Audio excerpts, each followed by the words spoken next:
అందరికీ నమస్కారం. ఈయన అందరికీ సుపరిచితులు.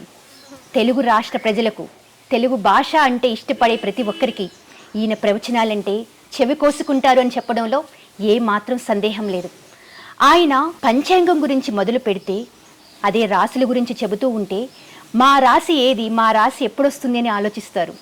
ఆ రాశి కోసం వెయిట్ చేసి ఆయన చెప్పే దోషాలు ఎలా వస్తాయి, వాటికి ఏ విధంగా నివారణ చేయాలి, ఎలా నివారణ చేస్తే బాగుంటుంది, మీ లైఫ్లో అంటే మీ జీవితంలో మీ తొలి మెట్టు ఎలా వెళ్ళాలి అనే ప్రతి ప్రశ్నకు ఆయన దగ్గర సమాధానం ఉంటుంది. ఆయనే శ్రీ శృంగేరిపీఠ పండితులు గారు. ఆయన ఎవరో కాదు, మన దగ్గర మనకి ఎన్నో సందేహాలను తీర్చడానికి మనతో పాటు ఉన్నారు. సంతోష్ కుమార్ గారు, నమస్తే అండి. నమస్తేనమ్మా. ఎలా ఉన్నారు? బాగున్నానమ్మా, చాలా బాగున్నాను. మేము కూడా సార్ మిమ్మల్ని చూడడం మా అదృష్టం అనుకోవాలి. ఎందుకనంటే మిమ్మల్ని కలవాలి, మిమ్మల్ని చూడాలి, మీ ప్రవచనాలు వినాలి అని చెప్పి ఆ చెవి కోసుకునే వాళ్ళు ఉన్నారు. స్పెషల్గా మమ్మల్ని చాలా మంది అడుగుతారు.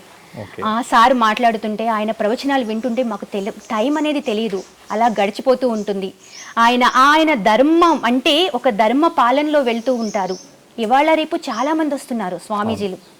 చాలా రకాలుగా మేము జ్యోతిష్యం చెబుతాము, మీ చేతరేకులు మార్చేస్తాము, ఎలాంటి దోషమైనా సరే డబ్బులు పెడితే అయిపోతుంది అనేవాళ్ళు చాలామంది ఉన్నారు. కానీ చివరికి తిరిగి చూస్తే అది ఎంతవరకు జరుగుతుంది, ఎంత మేరకు వాళ్ళకి లాభం చేకూరుతుంది అంటే అది ఎప్పటికీ ప్రశ్నే.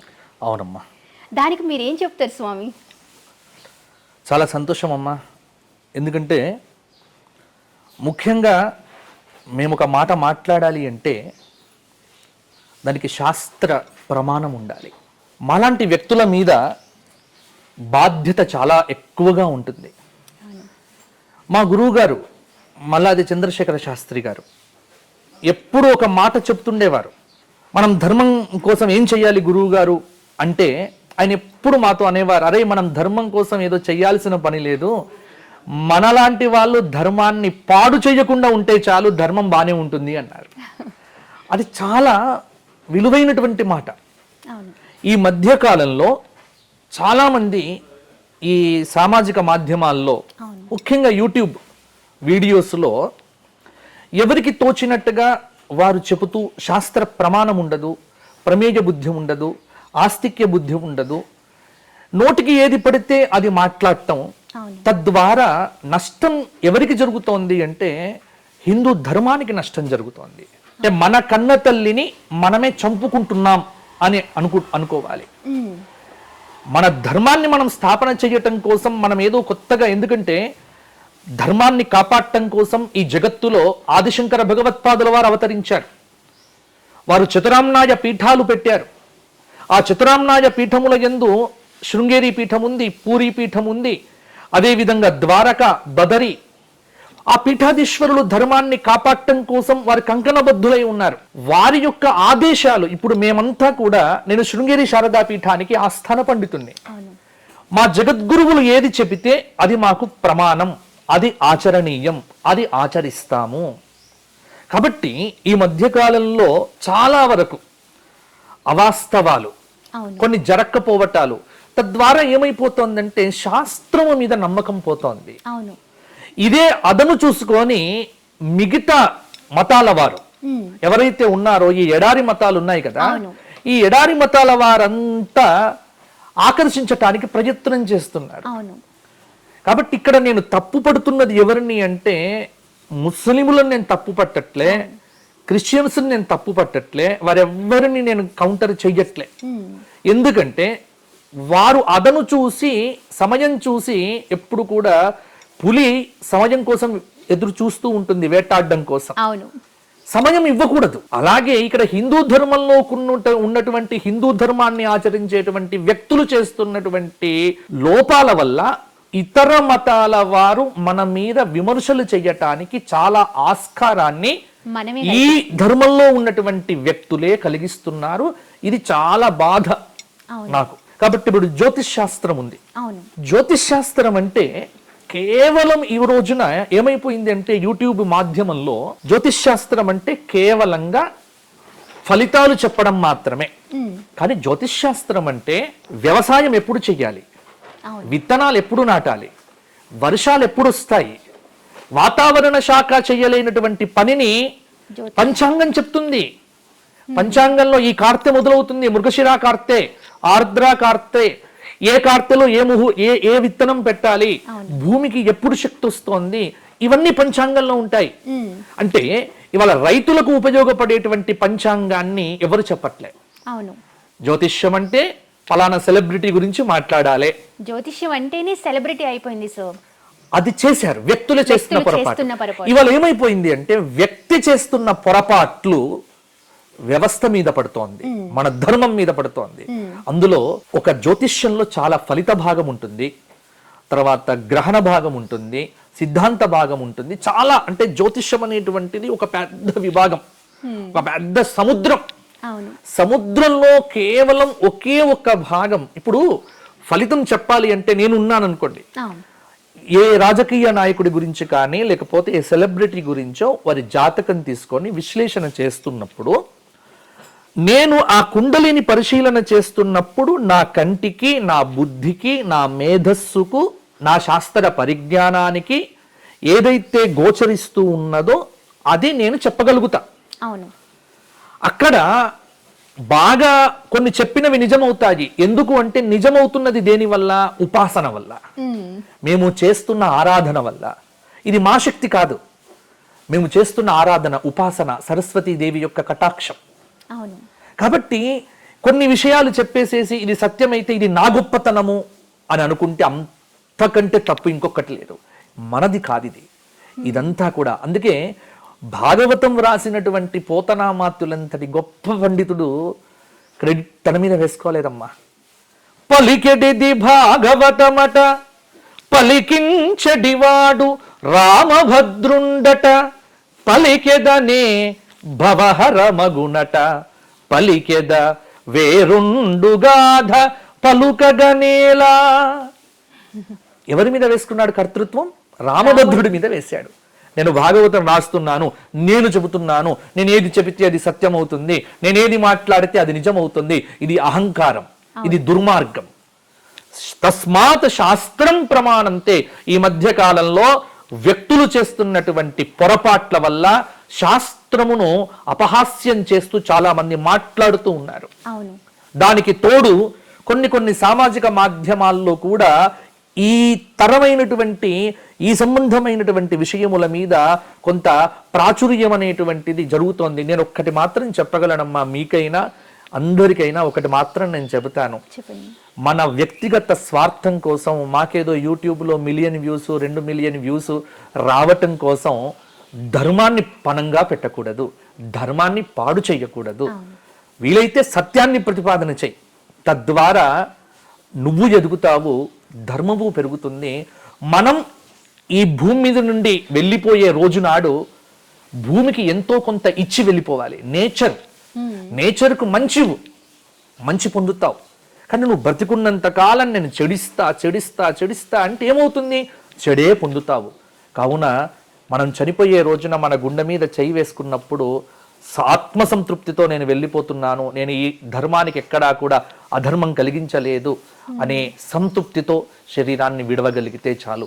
కాబట్టి శాస్త్రము సత్యము, ఇప్పుడు చేస్తున్నవన్నీ మానవ తప్పిదాలే. జ్యోతిష్యము, ఖగోళ శాస్త్రము, పురాణము ఇవన్నీ సత్యమే. దాన్ని అర్థం చేసుకోవడంలో, దాన్ని సమన్వయం చేసుకోవడంలో మానవ తప్పిదాలే అధికం. మానవ తప్పిదాలను పట్టుకొని శాస్త్రమును తప్పు అనేటువంటి ఆ మూఢత్వం వద్దు. కాబట్టి ఇది అందరూ మార్చుకోవాలి. కాబట్టి సెలబ్రిటీల జాతకాలు చెప్పేటువంటి వ్యక్తులను కూడా నేను చెబుతున్నాను, దయచేసి మీ యొక్క ఉన్నతి కోసం, మీరు డబ్బులు సంపాదించటం కోసం ఇక్కడ శాస్త్రాన్ని వాడుకోకండి. ఇది జాగ్రత్తగా ప్రతి ఒక్కరు ఆచరిస్తే జ్యోతిష్ శాస్త్రం ప్రమాణమమ్మా. ఇంకొక 50 ఏళ్ళ తరువాత గ్రహణం ఎప్పుడు వస్తుందో అసలు మాకు ఎక్విప్మెంట్స్ అవసరం లే, ఏ ఎక్విప్మెంట్స్ అవసరం లేకుండా పంచాంగం మీద మేము చెప్తాం. 2070 తర్వాత గ్రహణం ఎప్పుడు వస్తుందో పంచాంగం పెట్టుకొని మేము గణన చేసి చెప్పగలుగుతాం. దీనికి మాకు బయోస్కోపులో, టెలిస్కోపులో అవి ఏ గ్రాఫులు అక్కర్లే, ఏ సాంకేతిక పరిజ్ఞానం అక్కర్లే. కాబట్టి సాంకేతిక పరిజ్ఞానం అభివృద్ధి చెందని రోజున్నే భారతదేశంలో అద్భుతమైనటువంటి శాస్త్ర పరిజ్ఞానం అనేటువంటిది పరిఢవిల్లింది. కళ్ళు మూసుకుంటే ఉపాసనతో పైన ఉన్నటువంటి ఆకాశంలో ఉన్న నవగ్రహాలను దర్శించేటువంటి మేధావులు, పండితులు, ఉపాసకులు, శాస్త్రవేత్తలు ఈ దేశంలో ఎంతో మంది ఉన్నారు, గుప్తంగా ఉన్నారు.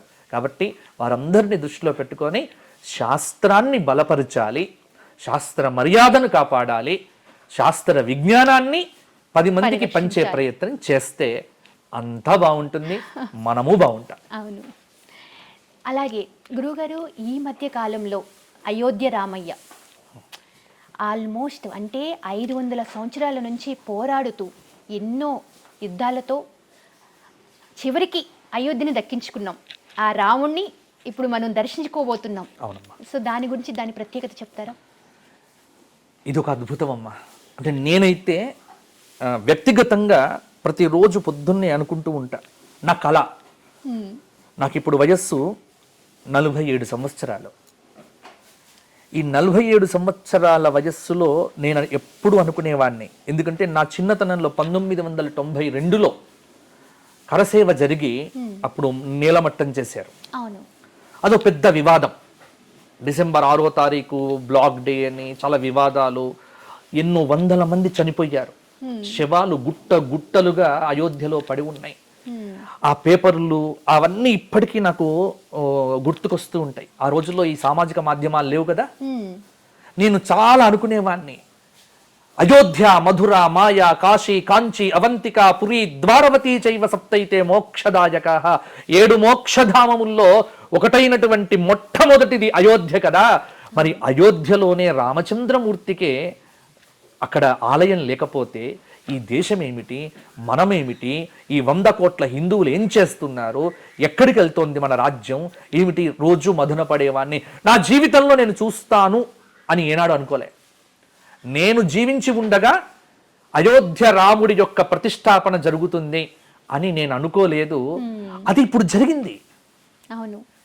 ఇది విశ్వవ్యాప్తంగా ఉన్నటువంటి కోట్లాది మంది హిందువుల యొక్క సంకల్పం అమ్మ.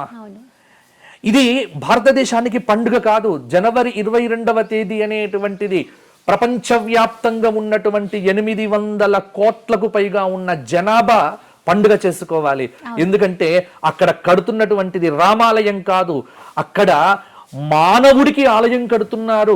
అక్కడ మానవుడే మహనీయుడు, మానవుడే మాధవుడు, మానవ శక్తి చాలా గొప్పది అని మానవ శక్తిని ఈ జగత్తుకు తన అవతారం ద్వారా ప్రతిపాదించినటువంటి రామచంద్రమూర్తి యొక్క భవ్య, దివ్య, అద్భుత, సుందర, సురుచిర ఆలయ ప్రతిష్టాపన అనేటువంటిది అమోఘము, అద్భుతము.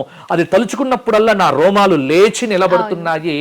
ఎందుకంటే ఎప్పుడెప్పుడు ఆ ఘట్టం వస్తుందా, ఆ సమయం ఎప్పుడు వస్తుందా?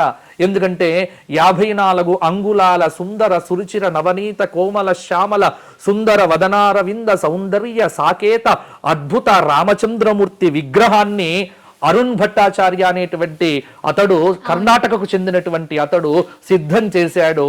అటువంటి బాలరాముడి యొక్క విగ్రహాన్ని ఆ అయోధ్యలో జనవరి 22వ తేదీ అభిజిత్ లగ్నంలో మధ్యాహ్న సమయంలో మృగశిర నక్షత్రంలో 84 సెకండ్ల దివ్య, భవ్య, అద్భుత ముహూర్తములో చాలా మంది శాస్త్రవేత్తలు, పండితులు తమ ఉపాసన ధారపోసి వేలాది రామకోట్ల జపాన్ని ధారపోసినటువంటి యంత్రం అక్కడ పెట్టి ఆ యంత్ర ప్రతిష్టాపన చేసి ఆ విగ్రహానికి ప్రతిష్టాపన జరుగుతున్నటువంటి ఆ శుభ తరుణం ఎప్పుడెప్పుడు వస్తుందా అని 1000 కళ్ళతో ఎదురు చూస్తూ ఉన్నాం. అది జరిగిన తత్క్షణం భారతదేశం యొక్క గతి మారుతుంది. భారతదేశం అద్భుతం కాబోతోంది. ప్రపంచ వ్యాప్తంగా ఈ దేశానికి ఒక మహర్దశ పట్టబోతోంది. ఎందుకంటే నా రాముడు అయోధ్యలో అడుగు పెట్టాడు. రాముడు లేని అయోధ్య చీకటి. మరి ఇన్ని రోజులు మీరందరూ అంటున్నారు, ఈ మధ్య లౌకికవాదులు ప్రశ్న వేస్తున్నారు, రాముడు అందరిలో ఉన్నాడంటారే, ఆత్మారాముడు అంటారే, మరి అటువంటి రాముడు అన్ని చోట్ల ఉన్నప్పుడు అయోధ్యలో లేడా, మీ ఊర్లో రాముడు లేడా? ఇన్ని వేల రామాలయాలు లేవా, అయోధ్యలో ఉన్న రామాలయానికి అంత ప్రత్యేకత ఏమిటి అనేటువంటి ప్రశ్నలు కూడా చాలా మంది వేస్తున్నారు. దానికి సమాధానం ఒక్కటే, ప్రతి వ్యక్తిలో రాముడు ఉన్నాడు. ఎందుకంటే రాముడు లేకుండా జగత్తు లేదు. చిన్నప్పటి నుంచి ఇప్పుడు చిన్న తల్లి పాలు పట్టేటప్పుడు పాలు తాగిన తర్వాత బిడ్డకు ఏమంటుంది, నా బిడ్డకు శ్రీరామ రక్ష. వినకూడని మాట, బాధ కలిగితే అయ్యో రామ అనేటువంటి మాట. అలాగే అంటే ఉదయం నిద్ర లేచినప్పటి నుంచి రాత్రి పడుకునేదాకా మన చేతల్లో, మన మాటల్లో, మన వ్యవహారంలో రాముడు ఎన్నిసార్లు వస్తాడమ్మా? చాలా సార్లు వస్తాడు. రాముడే ఉంటాడు. కాబట్టి రాముడు భారతదేశం యొక్క ఆత్మ. రామచంద్రమూర్తి భారతదేశ స్వరూపం. సనాతన భారతీయ ధర్మానికి రాముడు ప్రతీక. త్యాగానికి నిలువెత్తు నిదర్శనం రామచంద్రమూర్తి. బాధ్యత కలిగినటువంటి వ్యక్తికి రామచంద్రమూర్తి సాకారం. ఉమ్మడి కుటుంబ వ్యవస్థను ఈ జగత్తులో ప్రతిష్టాపన చేసినటువంటి ఆది పురుషుడు రామచంద్రమూర్తి. ఒక తల్లికి బిడ్డగా, ఒక భార్యకు భర్తగా, ఒక కొడుకుకు తండ్రిగా, ఒక తమ్ముడికి అన్నయ్యగా, ఒక రాజ్యానికి రాజుగా, ఇలా ఎన్ని పాత్రలు పోసుకున్న అన్ని పాత్రలకు అంతిమ గమ్యం నా రామచంద్రమూర్తే. కాబట్టి అటువంటి రామచంద్రమూర్తి ఇవాళ పుట్టలేదు. ఎప్పుడు పుట్టాడు రామచంద్రమూర్తి? ఎప్పుడో 24వ మహాయుగం.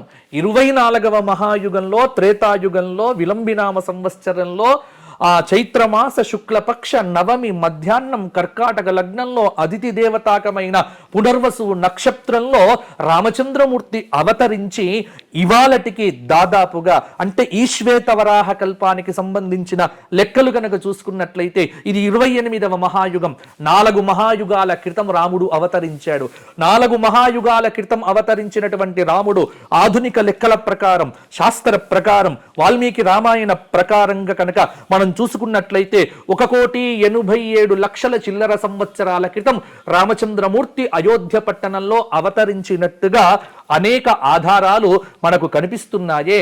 అన్ని వేల సంవత్సరాల క్రితం అవతరించినటువంటి రామభద్రుణ్ణి ఇవాళటికి మనం మరిచిపోవట్లే. ఏ సమస్య వచ్చినా, కుటుంబ సమస్య వస్తే రామాయణం పరిష్కారం చూపిస్తుంది. కాబట్టి ఇవాళ భారతదేశం యొక్క ఆత్మ, భారతదేశ సనాతన ధర్మ స్వరూపము, భారతదేశానికి నిలువెత్తు రూపము భారతీయుడంటేనే రామచంద్రమూర్తి.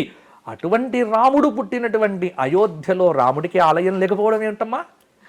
కాబట్టి రామాలయం రావాలి అని ప్రతి ఒక్క కోరిక, ప్రతి ఒక్కడి కోరిక. అందుకే రామాలయం రావాలి అని కేవలంగా నేను, నువ్వు, మనము కోరుకోలే. ఈ దేశంలో ఉన్నటువంటి 84 లక్షల జీవరాశులు కోరుకున్నాయి. ఇక్కడ ఉన్నటువంటి గోవులు కూడా రామ అనగానే చెవులన్నీ పైకొస్తాయమ్మా. ఎందుకంటే నేను పొద్దున్నే మా గోశాలలో అప్పుడప్పుడు జై శ్రీరామ్, జై శ్రీరామ్ అని ఒక నామం పెడుతూ ఉంటాం. శ్రీరామ అని నామం పెట్టగానే ఆవు యొక్క చెవు పైకి వెళ్తుంది. ఇలా తెలిసిందమ్మా వాటికి అంటే అర్థం చేసుకోవాలి. కాబట్టి ప్రతి ప్రాణికి అందుకే నేల పులకరించబోతోంది, నింగి పులకరించబోతోంది, సముద్రాలు ప్రశాంతంగా మారబోతున్నాయి, ప్రకృతి పరవశించబోతోంది, ఆనందంతో ఈ జగత్తులో ఉన్నటువంటి గోసంపదంతా వృద్ధి పొందబోతోంది. ఎందుకంటే నా రాముడు అయోధ్యలో పట్టాభిషిక్తుడు కాబోతున్నాడు. ఆ తరుణం. కాబట్టి భారతదేశంలో నేను చాలా ఆనందంగా ఉన్నా. ఆ రోజున ప్రతి ఒక్క హిందువు తమ ఇంట్లో మోడీ గారు చెప్పినట్టుగా ప్రతి ఇంట్లో ఆ రోజు పండుగ. ఇక నుంచి మనకు పండుగ ఏమిటి? జనవరి 22 మరొక్క దీపావళి, మరొక్క సంక్రాంతి, మరొక్క విజయదశమి, అన్ని పండుగలు కలబోస్తే జనవరి 22 అమ్మా.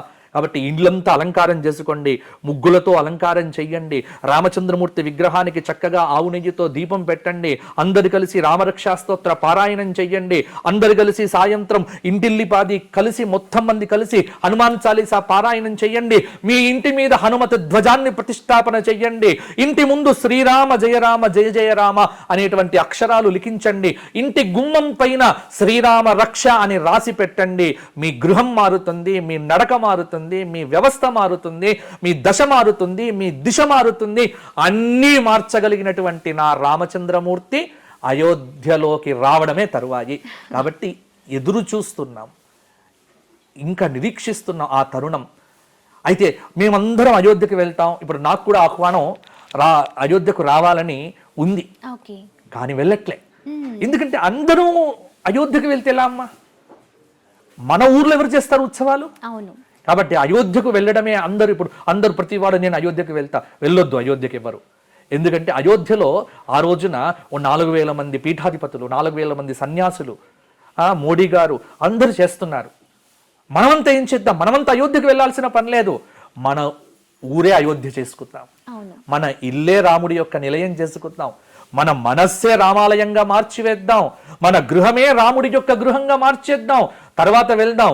ఈ సంవత్సరం నేను ఆగస్టు 25వ తేదీ నుంచి ఆగస్టు 31వ తేదీ వరకు అయోధ్యలో 1000 మందితో సుందరకాండ సప్తాహము, రామకథా సప్తాహము, 1,00,000 హనుమాన్ చాలీస పారాయణ మహాయజ్ఞం ఆగస్టులో నేను పెట్టుకున్నాను. కారణం ఏంటంటే ఈ ప్రతిష్టాపన అయిపోయిన తర్వాత కొంత నిలకడగా ఉన్న తరువాత వెళ్దాం. కానీ ప్రతి ఒక్క భారతీయుడు అయోధ్యను దర్శించాలి. కాబట్టి అందరూ కూడా వినండి. జనవరి 22 అవకాశాన్ని ఎవ్వరు వదులుకోకండి. మీ ఇల్లే అయోధ్యగా మారబోతోంది. మీ ఇంటికే రామచంద్రమూర్తి వస్తున్నాడు. మీ హృదయం రామమయం చేసుకోండి, రామనామం చెయ్యండి. ఆ రోజున హనుమత్ ధ్వజం ఇంటి మీద పెట్టండి. ఇది హిందూ గృహం అని తెలియాలి. అవును. మన ఇంటికి ఇతర మతస్థులు వచ్చి మతం మారండి అని చెప్పక ముందే ఇది మతం మారనటువంటి సనాతన భారతీయ రామచంద్రమూర్తి గృహము అని మన జెండా పెట్టామనుకోండి, హనుమంతుడి జెండా ఇంటి మీద ఉంటే ఇంటికి అన్ని విజయాలేనమ్మా. ఎందుకంటే కురుక్షేత్రంలో 18 అక్షౌహిణీల సైన్యాన్ని ఒక్క ఒంటి చేత గెలిపించగలిగాడు ఎవరమ్మా? అర్జునుడు. అర్జునుడి యొక్క రథం మీద ఎవరున్నారమ్మా? ఆంజనేయ స్వామి ఉన్నాడు. అంటే కపిధ్వజం ఉంటే, రామధ్వజం ఉంటే గెలుపు మనదే, ఏదైనా సాధ్యమే. కాబట్టి ఇప్పుడు హనుమంతుడు ఎంత ఆనందపడుతున్నాడో, హనుమంతుడికి ఎందుకంటే సంతోషం కలుగుతోంది హనుమంతుడికి. చూడండి మీరు, నా శ్రీరాముడికి అయోధ్యలో తిరిగి పట్టాభిషేకం కాబోతోంది. కాబట్టి ఇది భారతీయుల పండుగ, ఇది విశ్వవ్యాప్తమైన మానవుల పండుగ. ఇక్కడ రాముడు మానవుడా మాధవుడా అక్కర్లేదు. రాముడు మానవుడిగా అవతరించాడు, మాధవుడిగా మారాడు. మనిషి మాధవుడు కాగలడు, మనిషే దేవుడు కాగలడు. ఎలా అవుతాడు? రాముడిలాగా ఉంటే దేవుడు అవుతాడు, లేకపోతే రాక్షసుడు అవుతాడు. కాబట్టి రాముడి యొక్క విషయం వస్తే నాకు శరీరానికి ఇంకా అవధులు ఉండవమ్మా ఆనందం అనేటువంటిది. కాబట్టి అయోధ్య గురించి ప్రశ్నించారు. ఇంకా అయోధ్య గురించి, అయోధ్య రామాలయానికి సంబంధించి చాలా విశేషాలు ఉన్నాయి, మనం మాట్లాడుకుందాం. ఇంకొకటి గురువుగారు, మా టాప్ తెలుగు ప్రేక్షకులందరికీ చాలా చాలా సందేహాలు ఉన్నాయి. వారు మీతో డైరెక్ట్గా మాట్లాడలేక వాళ్ళ సందేశాలు మాకు కొంతమంది పంపించారు. ఏంటంటే అసలు రెగ్యులర్ అంటే నిత్యం పూజ చేస్తూ ఉంటాం ఇంట్లో. చాలామందికి భర్త చేయాలా భార్య చేయాలా అంటే, చాలామంది చెప్తున్నారు భర్త చేస్తే ఇంటి మొత్తానికి పూజ చేసినట్టే అని. కానీ ఏది నిజం ఏది అబద్ధం అనేది సందేహమే ఎప్పటికీ. చాలా మంచి సందేహం అడిగావు తల్లి. ఎందుకంటే పూజ ఎప్పుడు కూడా మగవాడు చేయాలి. ఈ మధ్యకాలంలో ఏమైపోయిందంటే ఏదో పూజా గది అంటే ఆడవాళ్ళ సొత్తుగా, కేవలం ఆడవాళ్ళు మాత్రమే ప్రవేశించేట్టుగా. ఇంట్లో ఇల్లు కట్టుకునేటప్పుడు కూడా నేను గమనిస్తూనే ఉంటాను. నన్ను చాలామంది వాస్తు అడుగుతూ ఉంటారు. బెడ్రూమ్ 15x15, లివింగ్ రూమ్ ఇన్ని చాలా స్పేషియస్గా ఉండాలి. పూజా గది దగ్గరికి వచ్చేసరికి 2x2 ఆర్ 4x4 ఎక్కడన్నా ఒక చిన్న గది చిన్నది పెట్టుకోవడం. ఎక్కడ అడ్జస్ట్ చేస్తే బాగుంటుంది. నేనేమంటా తెలుసా, 15x15 రూమ్లో నువ్వు హాయిగా నిద్రపోవాలన్నా, డైనింగ్ హాల్లో కూర్చున్న తిన్నది అరగాలన్నా, లివింగ్ రూమ్లో కూర్చొని హాయిగా ప్రశాంతంగా టీవీ చూడాలన్నా, మిగతా అన్ని గదుల్లో నీకు ప్రశాంతత రావాలి అంటే ముఖ్యంగా రీఛార్జ్ పాయింట్ అంటే ఒకటి ఉంటుంది కదా, ఆ రీఛార్జ్ చేసే కేంద్రమే మన ఇంట్లో పూజా గది. శరీరం మొత్తం గనక మనకు శరీరం మొత్తం అనేటువంటిది మన ఇల్లు అయితే, గుండె అనేది పూజా గది. అంటే శరీరానికి గుండె ఎంత ముఖ్యమో ఇంటికి పూజా గది అంత ముఖ్యం. కాబట్టి సౌకర్యాన్ని బట్టి పూజా గది నిర్మించుకోండి. పూజా గదిలో పొద్దున్నే ఎవరు పూజ చేయాలి?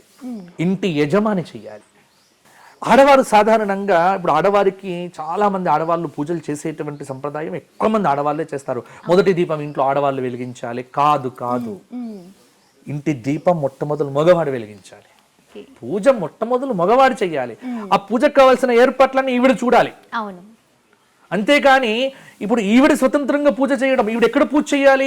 ఇంటి ముందర ఉన్నటువంటి తులసి కోటలో దీపం పెట్టాలి. ఇంటి లోపల పూజా గదిలో మగవాడు దీపం పెట్టాలి, మగవాడు పూజ చెయ్యాలి. అంతేకాని ఆడవాళ్ళు పూజ చేయటం అనేటువంటిది తర్వాత విషయం. వారు చేసుకోవచ్చా? వారు చేసుకోవచ్చు ఇంటి యజమాని ముందు చేసిన తర్వాత. ఎందుకంటే ఇక్కడ ఆడవారు తక్కువ మగవారు ఎక్కువ అని కాదమ్మా. మగవాడు పూజ చెయ్యాలి అంటే సంకల్పంలో ఏం చెప్పుకుంటాం? ధర్మపత్ని సమేతస్య అని చెప్పుకుంటాడు. అంటే ఇతడు పూజ చేస్తే భార్య వస్తుంది, పిల్లలు వస్తారు, అందరూ వస్తారు. ఆడవారికి ఇండివిజువాలిటీ ఎక్కువ.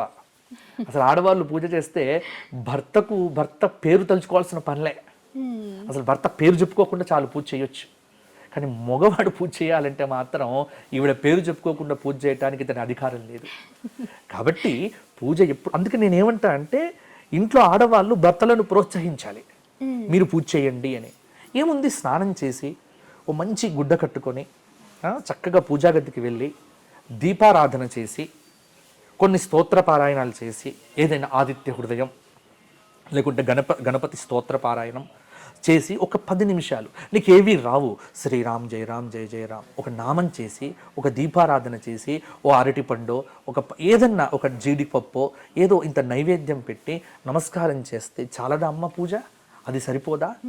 ఆ 5 నిమిషాలు సెల్ ఫోన్లో 1 గంట పెట్టినటువంటి రీఛార్జ్ మనకు ఉదయం నుంచి రాత్రి దాకా ఎలా వస్తుందో, నువ్వు ఆ 5 నిమిషాల పూజ నిన్ను ఆ రోజు పడిపోకుండా కాపాడగలుగుతుంది.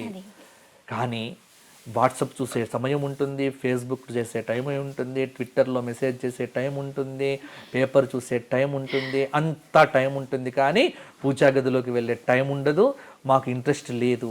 ఇంట్రెస్ట్ తెచ్చుకోవాలి, పూజ చెయ్యాలి, బొట్టు పెట్టుకోవాలి. ఇది మగవాడి లక్షణం, మగవాడి కర్తవ్యం. కాబట్టి ఆడవాళ్ళందరికీ నేను చేతులెత్తి ఒక నమస్కారం చేసి చెబుతున్నా, టాప్ 10 టీవీ ద్వారా ఏమిటి అంటే, మీ ఇంట్లో ఇక నుంచి పూజలు మగవాళ్ళ చేత చేయించండి, మగవారి చేత దీపారాధన చేయించండి. దీపారాధన చేసిన తర్వాతనే కాఫీలు టిఫినీలు అనేటువంటివి పెట్టండి, అంతవరకు పెట్టకండి అని కూడా నేను చెప్పగలను. ఎందుకంటే పూజ చేయాల్సింది ఇంటి యజమాని, ఇందులో సందేహం లేదు. యజమాని చేసిన తర్వాత ఈవిడ కూడా చేయవచ్చు, వీడు చెయ్యొద్దు అని చెప్పట్లే. నువ్వు అడిగిన ప్రశ్న ఏమిటి, ఎవరు చెయ్యాలి? మగవాడే చెయ్యాలి. 100కు 100% ఇంటి యజమానే పూజ చెయ్యాలి. మా ఇంట్లో నేనే పూజ చేస్తా. నేను ఇంట్లో లేని రోజున మా పెద్దబ్బాయి పూజ చేస్తాడు. వాడు కూడా ఎప్పుడన్నా బయటికి వెళ్ళాడు అనుకో, మా చిన్నవాడు పూజ చేస్తాడు. ఒకవేళ మేము ముగ్గురం బయటికి వెళ్ళామనుకోండి, నా వెంట నా దేవుణ్ణి నేను వెంట తీసుకెళ్తా. కానీ అభిషేకం చెయ్యకుండా, పూజ చెయ్యకుండా, దీపారాధన లేకుండా భోజనం మాత్రం చేయడం అనేటువంటిది ఎక్కడ జరగదు. ఎందుకంటే ఇవాళ కృతజ్ఞతా భావం, భగవంతుడు లేక మనం ఎవ్వరము లేము. ప్రతి ఒక్కరు కూడా ఈ సూత్రం పాటించండి. మగవాళ్ళందరూ కూడా దయచేసి ఇక నుంచి పూజా గదిలో దీపారాధనతో పూజా కార్యక్రమాలు చెయ్యాలి. తద్వారా మీరు బాగుంటారు, మీ గృహం బాగుంటుంది.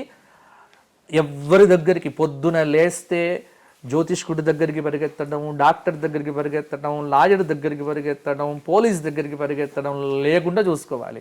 మీ ఇంట్లో ఈ పూజలను, ఈ దీపారాధన చేస్తే వీళ్ళెవ్వరి దగ్గరికి వెళ్లకుండానే మీ సమస్యలకు పరిష్కారం దొరుకుతుంది. అది తెలుసుకోండి. తర్వాత స్వామి, పూజకి కొంతమంది ఏమో మేము లేదండి ఎక్కడి నుంచో బయట నుంచి తెప్పించాము ఆయిల్, ఆ నూనెనే వాడతాము, ఈ నూనె వాడకూడదని చెప్పారు. లేదు కొంతమంది లేదండి ఈ నూనె వాడకూడదు అని చెప్పేసి మేము నూనె పట్టించేసుకొని తెచ్చాము, నువ్వుల నూనె. అలా అంటే అసలు దేవుడికి ఎలాంటి నూనె వాడాలి, ఏ నూనె వాడితే మంచిది? ఈ విషయంలో భిన్న భిన్నమైనటువంటి మార్గాలు, భిన్న భిన్నమైన పద్ధతులు ఉన్నాయి. నూనెను సంస్కృతంలో ఏమంటారు తెలుసా నీకు? తెలియదా? తైలం అంటాం. తైలం అంటారు. అంటే ఆ పదం తెలుసు కానీ తైలము అని అంటారు. ఇప్పుడు తైలం అంటే దేని నుంచి వచ్చింది? గింజల నుంచి. ఏ గింజలు? తైలం పల్లి గింజలు. తైలము తైల గింజలు. తిలలు. తిలలు తిలలు తిలు అంటే నువ్వులు. నువ్వులు. నువ్వులు కదా. సో తైలం అంటే ఏమిటి? నువ్వుల నుంచి వచ్చింది తైలం. అవును. అంటే పేరులోనే ఉంది మంచి నూనె, నువ్వుల నుంచి వచ్చింది మంచి నూనె. ఫస్ట్ నువ్వుల నూనె, ఆముదం నూనె, ఆముదం నూనె. ఆముదం నుంచి వచ్చినటువంటిది కూడా మంచి నూనె. తర్వాత వచ్చినటువంటివి వేరుశనగల నుంచి వచ్చిన నూనె, తర్వాత ఈ పొద్దుతిరుగుడు పువ్వుల నుంచి వచ్చిన నూనె, ఇవి దీపారాధనకు పనికిరావు. పనికిరావు. స్వచ్ఛమైనటువంటి నువ్వుల నూనె దీపారాధనకు పనికొస్తుంది. స్వచ్ఛమైనటువంటి ఆవు నెయ్యి దీపారాధనకు పనికొస్తుంది. ఈ రెండు కానప్పుడు ఆవిదం, దాన్ని ఏమంటారు ఇంగ్లీష్లో ఏమంటారో నాకు గుర్తు రావట్లేదు, కానీ ఆవిదం. ఆముదంతో ఇదివరకు పూర్వకాలంలో చాలా దీపాలు పెట్టేవారు. అంటే మనకి విద్యుత్ దీపాలు లేని రోజుల్లో ఆముదంతోనే దీపాలు పెడుతున్నారు. అది చాలా నీ మీద ప్రేమ చూపిస్తుంది. ఆముదంతోనే దీపాలు పెట్టేవారు. కాబట్టి ఆముదం కానీ, నువ్వుల నూనె కానీ, లేకపోతే ఇంకా కొబ్బరి నూనె, ఇది పరమ పవిత్రమైనటువంటివి. వీటితో దీపారాధన చేయవచ్చు. కొన్ని తాంత్రిక పద్ధతుల్లో తాంత్రిక పూజలు చేసినప్పుడు ఇప్ప నూనె అని ఉంటుంది, ఇప్ప నూనెతో పెడతారు. అలాగే ఇంకా కొన్ని తాంత్రిక పద్ధతులు, మనకు తాంత్రిక పద్ధతులు అక్కర్లేదు కాబట్టి ఇంట్లో దీపారాధన. అయితే ఇవాళ మార్కెట్లో దొరికేటువంటివన్నీ కూడా కల్తీ, 100% కల్తీ. చాలా మంది దీపారాధన అనగానే దీపం పెట్టడానికి నూనె ఇవ్వండి అంటారు. నేనేమంటా అంటే ఇంటి కోసం ఇప్పుడు నువ్వుల నూనెతో దీపం పెడితే, మంచి స్వచ్ఛమైన నువ్వుల నూనెతో మీరు దీపారాధన చేసి చూడండి, దీపం ఎక్కువసేపు వెలుగుతుంది. అవును స్వామి. దీపం చాలాసేపు వస్తుంది. దాని నుంచి వచ్చేటువంటి పొగ ఏదైతే ఉందో అది ఇంట్లో ఉన్నటువంటి వాతావరణాన్ని శుద్ధి చేస్తుంది, మన శ్వాస కోశాలను బాగుపరుస్తుంది. కాబట్టి మంచి నూనెతో దీపం పెడితే, నువ్వుల నూనెతో చాలా పాజిటివ్ ఎనర్జీ, చాలా పాజిటివ్ ఎనర్జీ. మీరు కేరళ ఎప్పుడైనా వెళ్తే మీరు కేరళలో చూడండి, కేరళ మొత్తం దీప సంస్కృతి. అవును. భారతదేశానికి అసలు దీప సంస్కృతిని బాగా అందించినటువంటి రాష్ట్రం కేరళ. అక్కడ స్వచ్ఛమైన కొబ్బరి నూనెతో దీపం పెడతారు. కొబ్బరి నూనె కూడా చాలా పాజిటివ్ ఎనర్జీ. కొబ్బరి నూనెతో దీపం పెట్టొచ్చు, స్వచ్ఛమైన కొబ్బరి నూనెతో.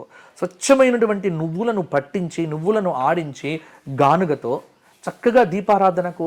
ఇప్పుడు ఏమైపోయింది అంటే డామినోస్లో పిజ్జాలు తింటారు, తర్వాత ఎక్కడెక్కడో ఖర్చులు పెడతారు, ఇంట్లో పిల్లలకు కూడా చాలా ఈజీగా ఖర్చు పెడతారు.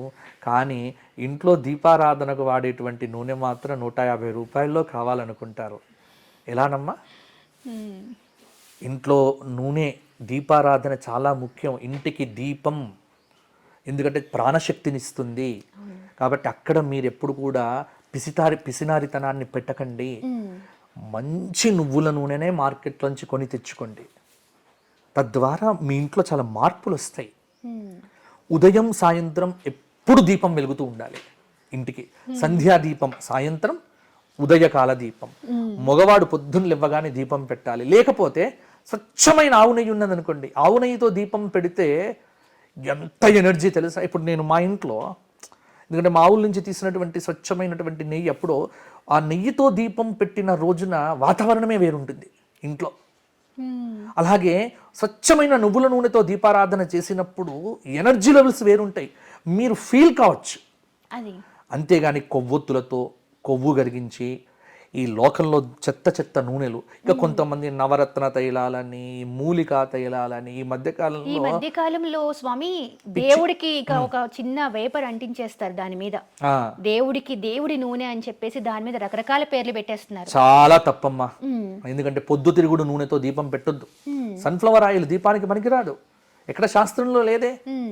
ఉన్నాయి శాస్త్రంలో. ఇప్పుడు తాంత్రిక పద్ధతిలో పూజల్లో వివిధ దీపాలు చెప్పారు, కానీ ఇంట్లో దీపారాధన మాత్రం నువ్వుల నూనెతోనే చెయ్యాలి. తైలం, ఎందుకంటే తైలే లక్ష్మి జలే గంగా, శాస్త్రంలో ప్రమాణం ఉన్నది. స్వచ్ఛమైన నువ్వుల నూనెలో లక్ష్మీదేవి ఉంటుంది, ఆవు నెయ్యిలో అమ్మవారు ఉంటుంది. ఈ దీపారాధన చెయ్యటం వల్ల ఇంట్లో కలుషితమైన వాతావరణం తొలగిపోతుంది. ఇప్పుడు ప్రతి ఇంట్లో చూడండి, ఇద్దరు ఉంటారు, పోట్లాడుతూనే ఉంటారు ఉదయం నుంచి రాత్రి దాకా. ఒకరికొకరు సంబంధాలు ఉండవు. ఇంట్లో అశాంతి, చాలా సమస్యలు, రోగాలు, నొప్పులు, ప్రశాంతత లేకపోవడం, అందరి దగ్గర పుష్కలంగా డబ్బు ఉంది కానీ ఎటువంటి సంతోషం ఉండదు. సంతోషం లేదు. ఒకసారి మీరు ఇంట్లో చక్కగా ఉదయమే బ్రాహ్మీ ముహూర్తంలో లేచి స్నానం చేసి స్తోత్రపారాయణం చేసుకొని స్వచ్ఛమైన నువ్వుల నూనెతో ఇంట్లో దీపారాధన చేసి కొన్ని రోజులు చూడండి. మీ ఇల్లు మారకపోతే నన్ను ప్రశ్నించండి, నేను కట్టుబడి ఉంటాను నా మాటకు. నేను ఎందుకంటే నాకు నమ్మకం ఏమిటి అంటే నా శాస్త్రం చెప్పింది, నా పురాణం చెప్పింది. నాకు శాస్త్రం చెప్పినటువంటి మాట తస్మాత్ శాస్త్రం ప్రమాణంతే. శాస్త్ర ప్రమాణం లేనటువంటి పిచ్చి నూనెలతో దీపారాధన చెయ్యకండి. ఈ మధ్యకాలంలో మార్కెట్లో ఎలా పడితే అలా నూనెలు దొరుకుతున్నాయి. 150 రూపాయలకు లీటర్ నూనె ఎలా ఇస్తారమ్మా? దీపం నూనె అని అంటారు. దీపం నూనె అంటే దానిలో ఏ నూనెలు కలుస్తాయి? దాంతో మనకు పాజిటివ్ ఎనర్జీ ఎక్కడ వస్తుంది? కాబట్టి శక్తి ఉంటే దీపారాధన నూనె దగ్గర మాత్రం మీరు పిసినారితనం చూపించకండి. ఏదో 200 రూపాయలకు 150 రూపాయలకు లీటర్ బాటిల్ దొరుకుతుంది కదా అని ఎక్కడికో వెళ్ళి టోకుగా గుణుకొచ్చేసేసుకొని నేను దీపాలు పెడుతున్నాను అని. కాబట్టి అదొద్దు. దేవుడి దగ్గర క్వాలిటీ ప్రదర్శించండి. క్వాలిటీ, క్వాంటిటీ ఈ రెండు దేవుడి దగ్గర ఉండాలి. అంటే చాలామంది మనస్సు వ్యక్తిత్వాలు ఎలా ఉంటాయమ్మా అంటే, నేను తింటే ఒకటి, దేవుడికి పెడితే ఒకటి. ఇప్పుడు మామూలుగా మేము చూస్తూ ఉంటాం, అప్పుడప్పుడు మా దగ్గర ఉన్నటువంటి పురోహితులను సత్యనారాయణ వ్రతాలకు అన్నిటికి పంపిస్తూ ఉంటాం కదా. అక్కడ ఏదో గుడ్డ పెడతారు, వస్తువు పెడతారు. అవి ఎలా ఉంటాయి అంటే తుడుచుకోవడానికి కూడా పనికిరావు. భగవంతుడికి పెట్టేటువంటిది క్వాలిటీ ఉండాలి. ఏదైనా నువ్వు ఏది తింటే యదన్నం యస్య భుంక్తే తదన్నం తస్య దేవతాః. శాస్త్రమే చెప్పింది. నువ్వు ఏది తింటే అదే నైవేద్యం పెట్టు. నువ్వు ఏది కట్టుకుంటే అదే వస్త్రం భగవంతుడికి పెట్టు. నువ్వు ఏది వాడితే అది భగవంతుడికి పెట్టు అని శాస్త్రం చెప్పింది కదమ్మా. మరి ఆవిడేమో గంధర్వ పట్టు చీర కట్టుకుంటుంది, 5,000 రూపాయలది, 10,000 రూపాయలది. శుక్రవారం నాడు అమ్మవారికి చీర పెట్టమంటే మాత్రము 500 రూపాయల కాటన్ చీర పెడుతుంది. ఎలా ఇది సాధ్యం?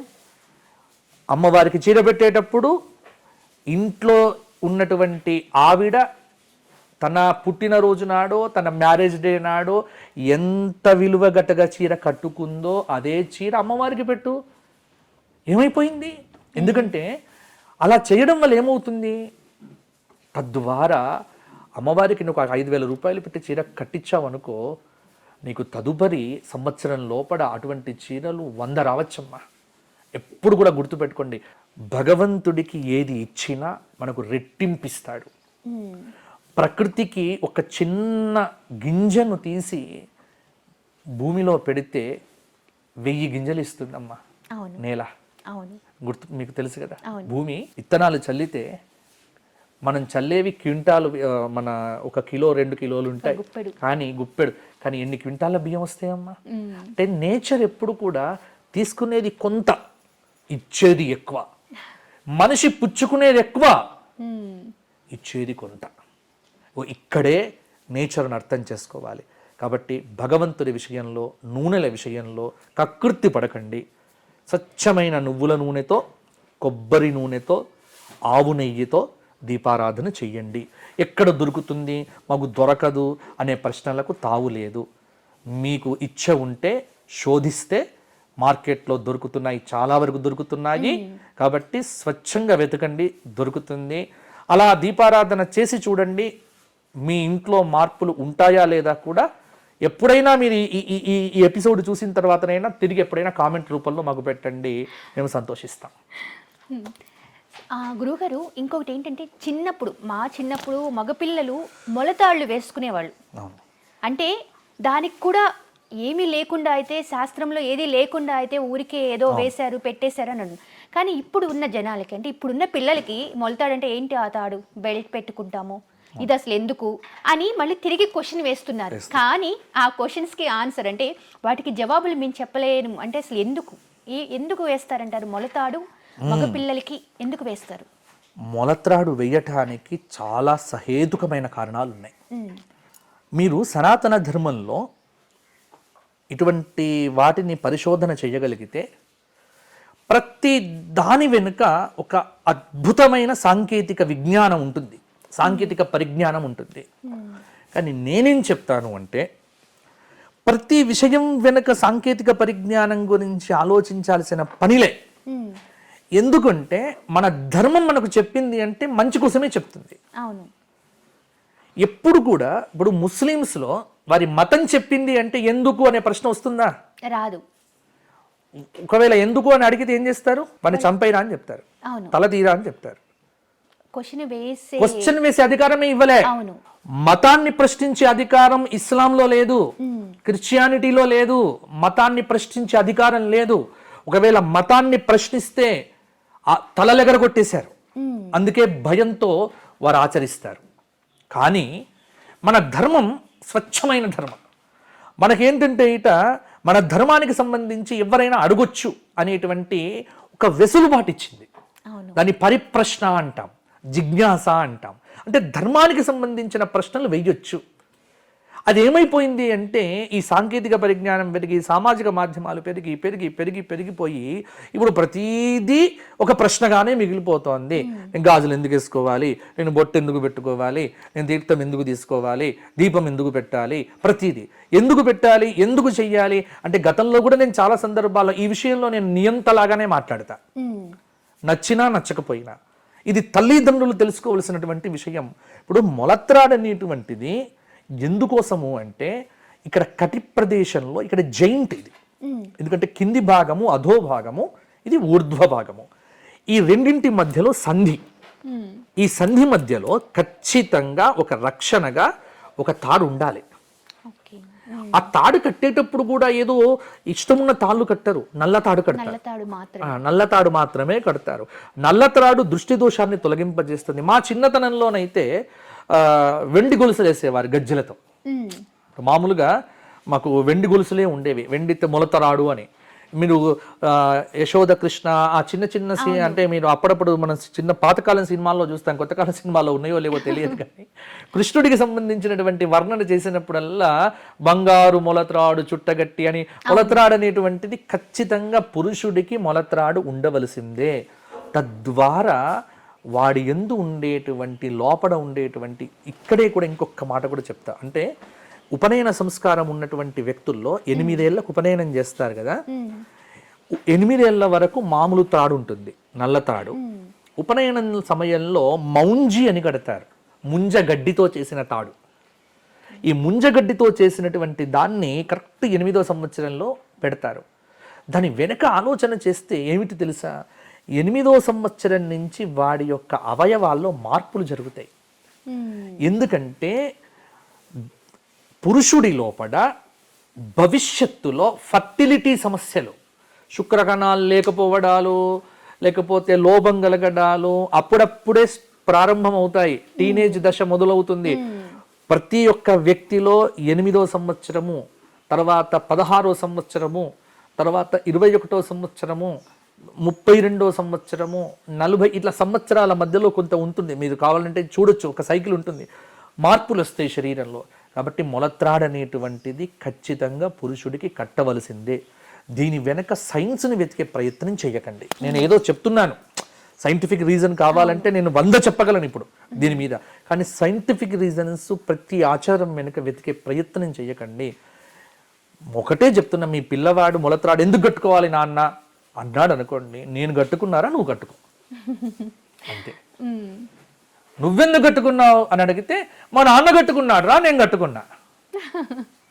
తాతను వెళ్ళి అడుగుతాడు, నువ్వెందుకు కట్టుకున్నావు, మా నాన్న కట్టుకున్నాడు రా, నేను కట్టుకున్నా. నువ్వు నాకు పుట్టావు కాబట్టి నువ్వు కట్టుకో అంతే. Do it. నాకు పుట్టావు, నేను చెప్పినట్టు విను. ఆచార విషయంలో, ధర్మ విషయంలో ఇటువంటి పద్ధతులు పాటించడంలో నియంతృత్వమే కరెక్ట్. కాబట్టి మొలత్రాడు ఖచ్చితంగా కట్టుకోవాలి. అందులో మొలత్రాడు లేకుండా స్నానాదులు చేసిన శరీరము భూతావేశితమవుతుంది, భూతగ్రస్తమవుతుంది. కాబట్టి చాలా ఉపయోగాలు ఉన్నాయి. మన పెద్దలు పెట్టిన ఆచారం చాలా గొప్పది. ఈ ఆచారం అనేటువంటిది మీరు ఇతర మతాల్లో కూడా కొంత కొంత వస్తుంది, కొంత చూడొచ్చు. కాబట్టి నల్లత్రాడు కట్టుకోవడం, మొలత్రాడు కట్టుకోవడం అనేటువంటిది చాలా వరకు సహేతుకమైనది. దీని వెనక అనవసరంగా సైంటిఫిక్ రీజన్స్, సాంకేతిక పరిజ్ఞానాన్ని వెతికే ప్రయత్నం చేయకుండా నా ధర్మం చెప్పింది నేను కట్టుకుంటున్నాను అన్న ఒక విశ్వాసంతో కట్టుకుంటే మంచే జరుగుతుంది. మా చిన్నప్పుడు భయం పెట్టేవారు. ఏమిటి అంటే మా నాయనమ్మనే చెప్పేది, మా ధర్మపురిలో మొలత్రాడు ఎప్పుడైనా తెగిపోతే ఒక రోజు కట్టుకోకపోతే, అరే మొలత్రాడు కట్టుకోకపోతే నువ్వు బయటికి వెళ్ళినప్పుడు గాడిది తుమ్మిందంటే నడుము విరుగుతుందిరా. నాకు డౌటు, నేను మొలత్రాడు కట్టుకోకపోతే గాడిది తుమ్మితే నడుము ఎలా విరుగుతుంది? దానికి సంబంధం ఏమిటి అంటే భయం. నిజానికి ఒకరోజు అలాగే మొలత్రాడు లేదు, గాడిది ఎక్కడో ఉంటాయి కదా రోడ్డు మీద, తుమ్మినట్టు అనుమానం వచ్చింది. ఇంటికి వచ్చి ఏడుపు, నా నడుము విరిగిపోతుంది వాళ్ళ రాత్రి అని. అంటే తర్వాత నాకు అర్థమైపోయింది, ఎందుకంటే ఇలా చెబితే ఆచారం పాటిస్తారు అనే ఒక భయాన్ని క్రియేట్ చేసి తద్వారా కూడా మనతోని ఆచారాలను పాటింపచేసే ప్రయత్నం మా తాతలు పెద్దవాళ్ళు చేశారు. ఆ విషయాన్ని ఈ తరం కోల్పోయింది. ఈ తరంలో మొలత్రాడు కట్టుకోరా అని చెప్పేటువంటి, ఎందుకంటే తండ్రికే మొలతాడు దిక్కు లేదు, కొడుక్కే ఉంటుంది ఇంకా. కాబట్టి ఇప్పుడు నేను ఏం చెప్తానంటే మీ టాప్ తెలుగు ద్వారా నేను చెప్పేటువంటి మాట ఏమిటి, మీ టాప్ తెలుగు ఛానల్ ద్వారా అంటే ఒక్కటే మాట, ముందు ఆచారాలను తండ్రులు సహేతుకంగా పాటించడం మొదలు పెట్టండి. అప్పుడు మీరు కొడుకులకు కరెక్ట్గా చెప్పగలుగుతారు. మారాల్సింది తల్లిదండ్రులు.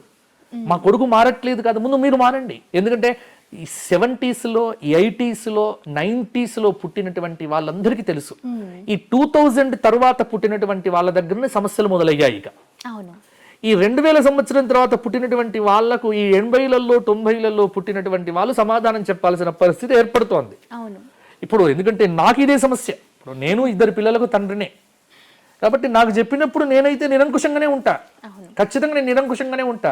ఎందుకు కట్టుకోవాలంటే కట్టుకో అంతే, నేను కట్టుకున్నా నువ్వు కట్టుకో, దానికి ప్రశ్న లేదు. దానికి సమాధానం ఇదొకటే.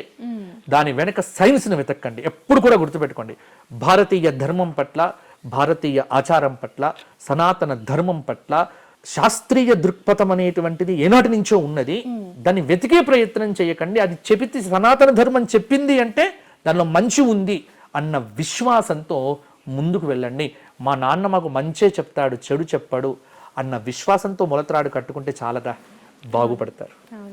గురూజీ, కలలో చనిపోయిన వారు తల్లిదండ్రులు లేదా తాతగారు, అమ్మమ్మలు అలా వచ్చారు అని అంటే ఏంటి అర్థం? చాలా మందికి చనిపోయిన వాళ్ళు మాకు కలలోకి వచ్చారు, ఏం జరుగుతుందో అనే ఒకటి స్వప్న శాస్త్రం అయితే ఉందమ్మా. కలను మనం తేలిగ్గా కొట్టేయద్దు. స్వప్నానికి సంబంధించి శాస్త్రంలో చాలా రహస్యాలు అయితే ఉన్నాయి. ఈ స్వప్న శాస్త్రానికి సంబంధించినటువంటి విషయం, స్వప్నాలకు సంబంధించి రామాయణంలో సుందరకాండలో కూడా త్రిజటా స్వప్న వృత్తాంతము అనే ఒక ఘట్టం వస్తుంది. అంటే నేను ఎందుకు చెప్తున్నానంటే ప్రమాణం ఉంది అని చెప్పడానికి. ఈ మాట ఎందుకు చెబుతున్నానంటే, ఏదో కళలు తేలిగ్గా తీసుకోవద్దు. కళలను ఇలా కేవలంగా ఏ వస్తాయిలే కళలు అని మాత్రం అనకండి. మన ధర్మంలో కళలకు చాలా ప్రాధాన్యం ఉంది. ఆ మంత్రశాస్త్రంలో కూడా కొంత సాధన చేసినప్పుడు దేవత స్వప్నంలో దర్శనమిచ్చి నీకు మంత్రసిద్ధి కలుగుతుందని కూడా చెప్తుంది. కాబట్టి స్వప్నం అనేటువంటిది నిజం. బ్రహ్మాండ పురాణంలోనే అనుకుంటా, బ్రహ్మాండ పురాణంలో ఒక స్వప్నానికి సంబంధించినటువంటి నిర్వచనం చెప్పడం జరిగింది. ఏమిటి అంటే, ప్రదర్శయతి జీవాయ అంటే పూర్వజన్మలో సంబంధమైనటువంటి కర్మానుభవాలు, ఈ జన్మలో ఉన్నటువంటి కర్మ సంబంధాలు, ఇవన్నీ కూడా ప్రదర్శయతి జీవాయ స్వస్వప్న ఇత్యభిధీయతే.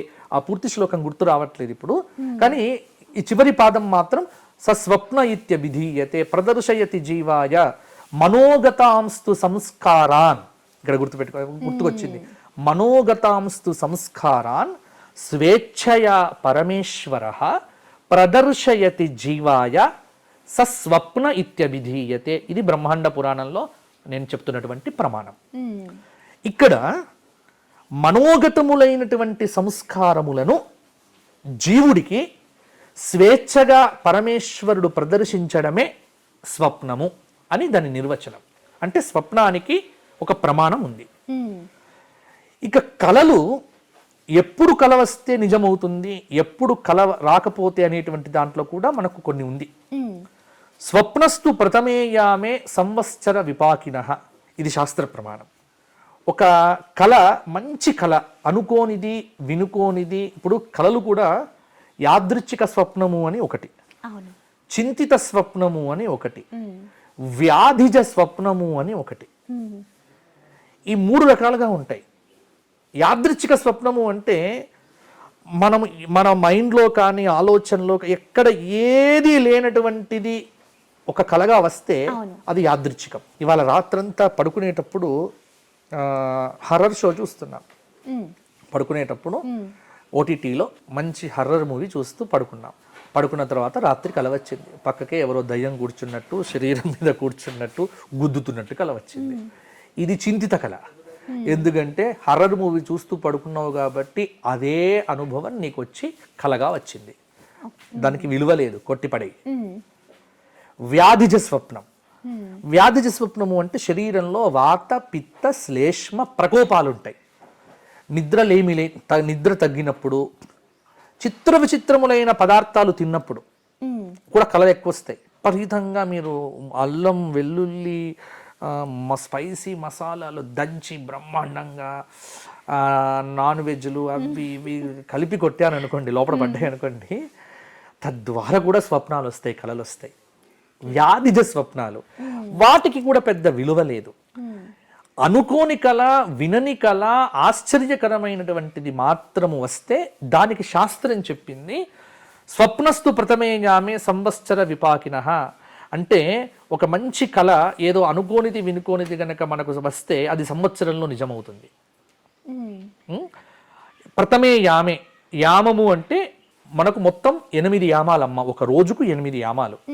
8 యామాలు పగలు, 4 యామాలు పగలు, 4 యామాలు రాత్రి. ఎందుకంటే ఒక యామము అంటే 3 గంటలు, అంటే 12 గంటలు పగలు, 12 గంటలు రాత్రి.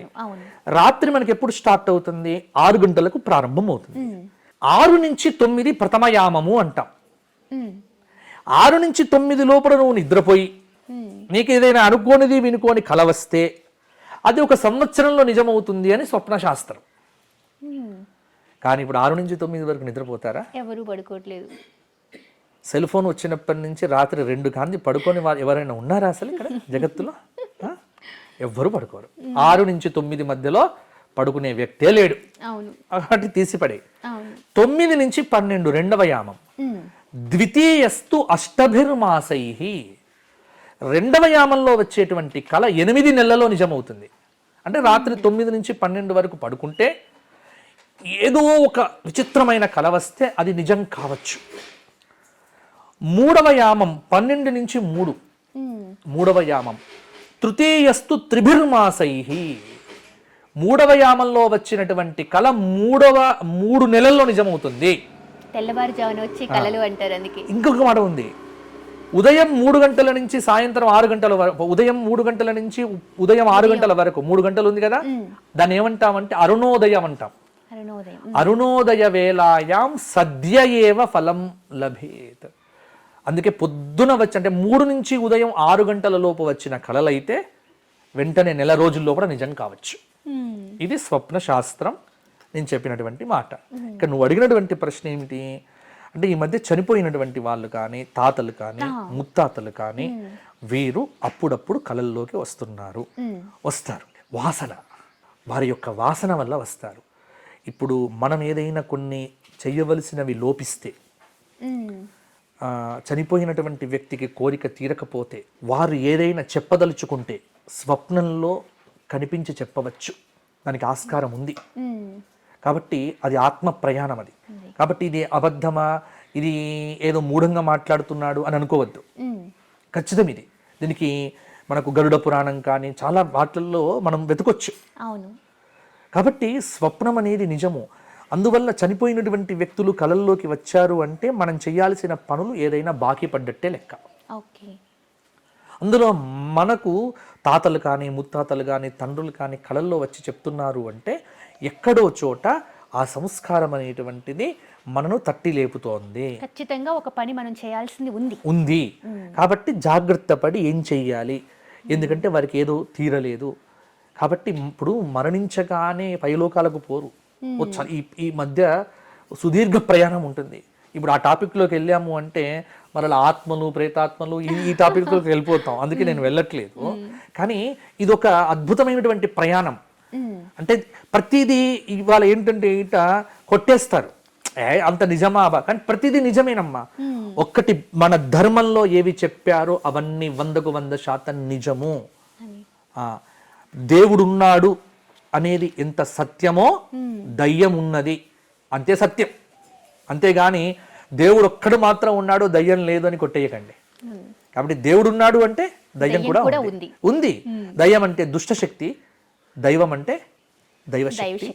మంచి దైవం, చెడు దయ్యం. దయ్యాలు నీకు విఠలాచార్య సినిమాల్లో లాగా తెల్ల దుస్తులు వేసి కనిపించకపోవచ్చు, కానీ నీ మనస్సులో కలిగేటువంటి వికృతమైన ఆలోచనే దయ్యం. నీకు ఏదో తెలియనటువంటి అంతులేనటువంటి కోరికలు, వికృతమైన కోరికలు కలగటమే నిన్ను పట్టి పీడిస్తున్న దయ్యం. నీకు ఏదో అంటే మెడిసిన్స్ ఎన్ని వాడుతున్నప్పటికీ కూడా తగ్గనటువంటి రోగాలు ఉంటాయి, అవే దయ్యం. అంటే కలియుగంలో దయ్యాలు ఇలా వస్తాయి. అంతేకాని దయ్యాలు ఇలా విఠలాచార్య సినిమాల్లాగా తెల్ల బట్టలు కట్టుకొని వీరం పోసుకొని అవన్నీ మనం చూసేసాం. కాబట్టి అలా అనుకోకండి. కాబట్టి అన్నీ ఉన్నాయి, అవగాహనతో ముందుకు వెళ్ళాలి. కళలు సత్యము. ఇంకా కళల విషయంలో చాలా రహస్యాలు ఉన్నాయి. అవన్నీ ఇప్పుడు మనకు అవసరం. కళల్లో కూడా గురూజీ పాము కాటేస్తుంది, పాము నా వెంట పరిగెట్టుకుంటూ వస్తుంది అని చెప్పి చాలామంది అలాంటి కళలు వస్తూ ఉంటాయి. నన్ను పాము కళలో కరిచేసింది, కొంతమంది నా వెనకనే పడింది పాము, ఇలాంటి చాలా మంది అడిగారు. దానికి ఎలా అంటారు? 100% వాళ్ళ జాతకం చూపిస్తే నేను చెప్తా. ఎందుకంటే ఎవరికైతే స్వప్నంలో విపరీతంగా పాములు వస్తున్నాయో వారి కుండలి నా ముందర పెట్టండి, నేను నిరూపిస్తా. లగ్నంలో రాహువో, సప్తమంలో కేతువో, లేకపోతే పంచమంలో రాహువో, 12వ స్థానంలో వ్యయమో, వ్యయంలో రాహువో, లేకపోతే రాహుకేతువుల యొక్క యుతియో, అంటే ఎక్కడో చోట కనిపిస్తుంది. కుండలి చూసాము అంటే జన్మ కుండలి, వాళ్ళకు వచ్చే కళలు కూడా చెప్పగలుగుతాం. అదొక విద్య, అదొక శాస్త్ర ప్రమాణం. కాబట్టి సర్పదోషం ఉన్నప్పుడు, సర్పాలకు మనం అపకారం చేసినప్పుడు, ఎందుకంటే దైవ సర్పాలు ఇప్పటికీ ఉన్నాయి. సర్పం అనేటువంటిది దైవశక్తితో కూడినటువంటిది. అన్ని పాములు దైవశక్తితో ఉండవు. సర్పజాతిలో నాగులు వేరు. నాగు అంటే దైవం, దైవశక్తితో కూడినటువంటివి. ఈ నాగులు అనేటువంటి ఏదైతే ఈ జాతి ఉందో, నాగజాతి, వీరు భూమి మీద తిరుగుతారు. అప్పుడప్పుడు మనిషి రూపాలు ధరించి కూడా తిరుగుతారు. అంటే మారువేషాలు వేయగలిగినటువంటి శక్తి నాగజాతికి ఉంది. ఆ నాగజాతి పాతాళంలో ఉంటుంది. రసాతలం తర్వాత ఉన్నటువంటి పాతాళం నాగులకు లోకం. దీనికి సంబంధించి బ్రహ్మాండ పురాణంలో, భాగవతంలో చాలా ఉన్నాయి. కాబట్టి నాగలోకం అనేటువంటిది ఒక లోకం ఉంది అని మనకు పురాణం చెప్తోంది కదా. కాబట్టి అన్ని పాములు దైవతా సర్పాలు కాదు. ఇక్కడ ఏదైనా పామును చంపేటప్పుడు ఇది దేవజాతికి సంబంధించిన పాము అని తెలిసి చంపితే అది సర్పదోషంగా తదుపరి పుట్టేటువంటి వంశం మీద పడుతుంది. ఇప్పుడు మన తాతలు తండ్రులు ఏం చేసేవారంటే ఆ కాలంలో పాములు బాగా చంపేవారు. నేను ఈ మధ్య కాలంలో 100 జాతకాలు పరిశీలిస్తూ ఉంటే నాకు వచ్చే జాతకాల్లో దాదాపుగా అవే కనిపిస్తాయి. నేను అడుగుతా, ఖచ్చితంగా మీ తాత పాముని చంపాడు, నిజమేనండి అంటారు. అదే వస్తాయమ్మా, ఎక్కడికి పోదు కర్మ. మనం చేసిన కర్మ ఎక్కడికి పోదు. దోషాలున్నాయి, ఆ దోషాలకు సరి అయిన పరిహారం చెయ్యాలి, పరిహారం పాటించాలి. ఇవంతా విశ్వాసానికి సంబంధించినటువంటిది.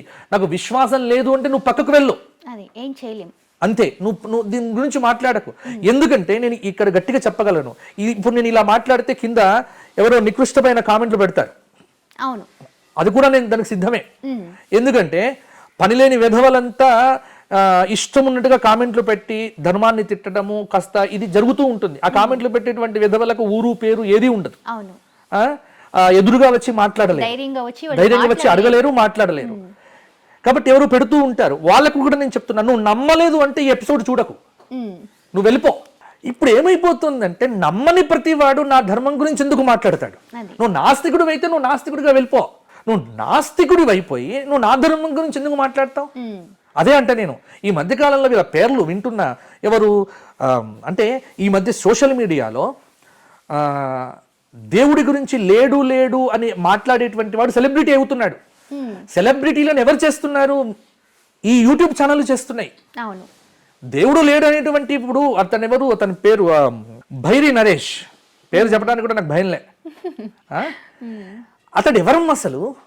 అతడికి మన ధర్మం మీద నమ్మకం లేనప్పుడు ప్రశ్నించే అధికారం నీకు ఎక్కడిది? నువ్వు ధర్మం మీద నమ్మకం లేకపోతే నువ్వు అన్ని నవరంధ్రాలు మూసుకొని మా ధర్మం గురించి మాట్లాడకు, నీ ఇంట్లో నువ్వు దాన్ని ఆచరించకు, పక్కన పెట్టు.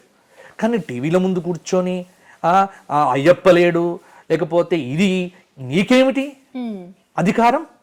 నువ్వేం మాట్లాడుతున్నావు? అదే ఇతర ధర్మం గురించి మాట్లాడు, ఇస్లాం గురించి మాట్లాడు, క్రిస్టియానిటీ గురించి మాట్లాడు, ధైర్యం ఉంటే మాట్లాడు. నీకు ఎంతసేపు మా ధర్మం గురించి మాట్లాడాడు. అటువంటి వాడిని తీసుకొచ్చి ఇంటర్వ్యూలు చేసి అతను సెలబ్రిటీ చేసి అతడు ఇప్పుడు పెద్ద సెలబ్రిటీ. వీళ్ళ హిందూ ధర్మాన్ని తిట్టేవారు సెలబ్రిటీలు ఎలా అవుతారు? ఇది తెలుసుకోవాల్సింది కూడా హిందువులే. అవును, ప్రతి వాడు టైం దొరికింది కదా అని యూట్యూబ్ పెట్టుకొని చూడటము, లైక్ పెట్టడము, వ్యూస్ పెంచుకోవడం కోసం ధర్మాన్ని భ్రష్టు పట్టించేటువంటి ఛానళ్లకు నేను హెచ్చరిక చేస్తున్నా. మా ధర్మం జోలికి రాకండి. మా ధర్మం అంతే. హిందూ ధర్మం అనేటువంటిది శాశ్వతమైనది, సనాతనమైనటువంటిది. మీరు మాట్లాడితే ఆ ధర్మం గురించి గొప్పగా చెప్పేటువంటి వాళ్ళతోని మీరు ఇంటర్వ్యూలు చేయండి. అంతేగాని గ్రహణం వచ్చిందంటే ఒక నాస్తికుడిని తీసుకొస్తారు. గోగినేని బాబుకి ఏమవసరం మా ధర్మం గురించి? నువ్వు నాస్తికుడు అయితే, నువ్వు బుద్ధిస్టు అయితే నువ్వు బుద్ధం గురించి ప్రచారం చేసుకో. పూర్వకాలంలో నాస్తికులు ఉండేవారు, వాళ్ళు మర్యాదగా ఉండేవారు, వాళ్ళు ఈ జోనర్కి వచ్చేవారు కాదు.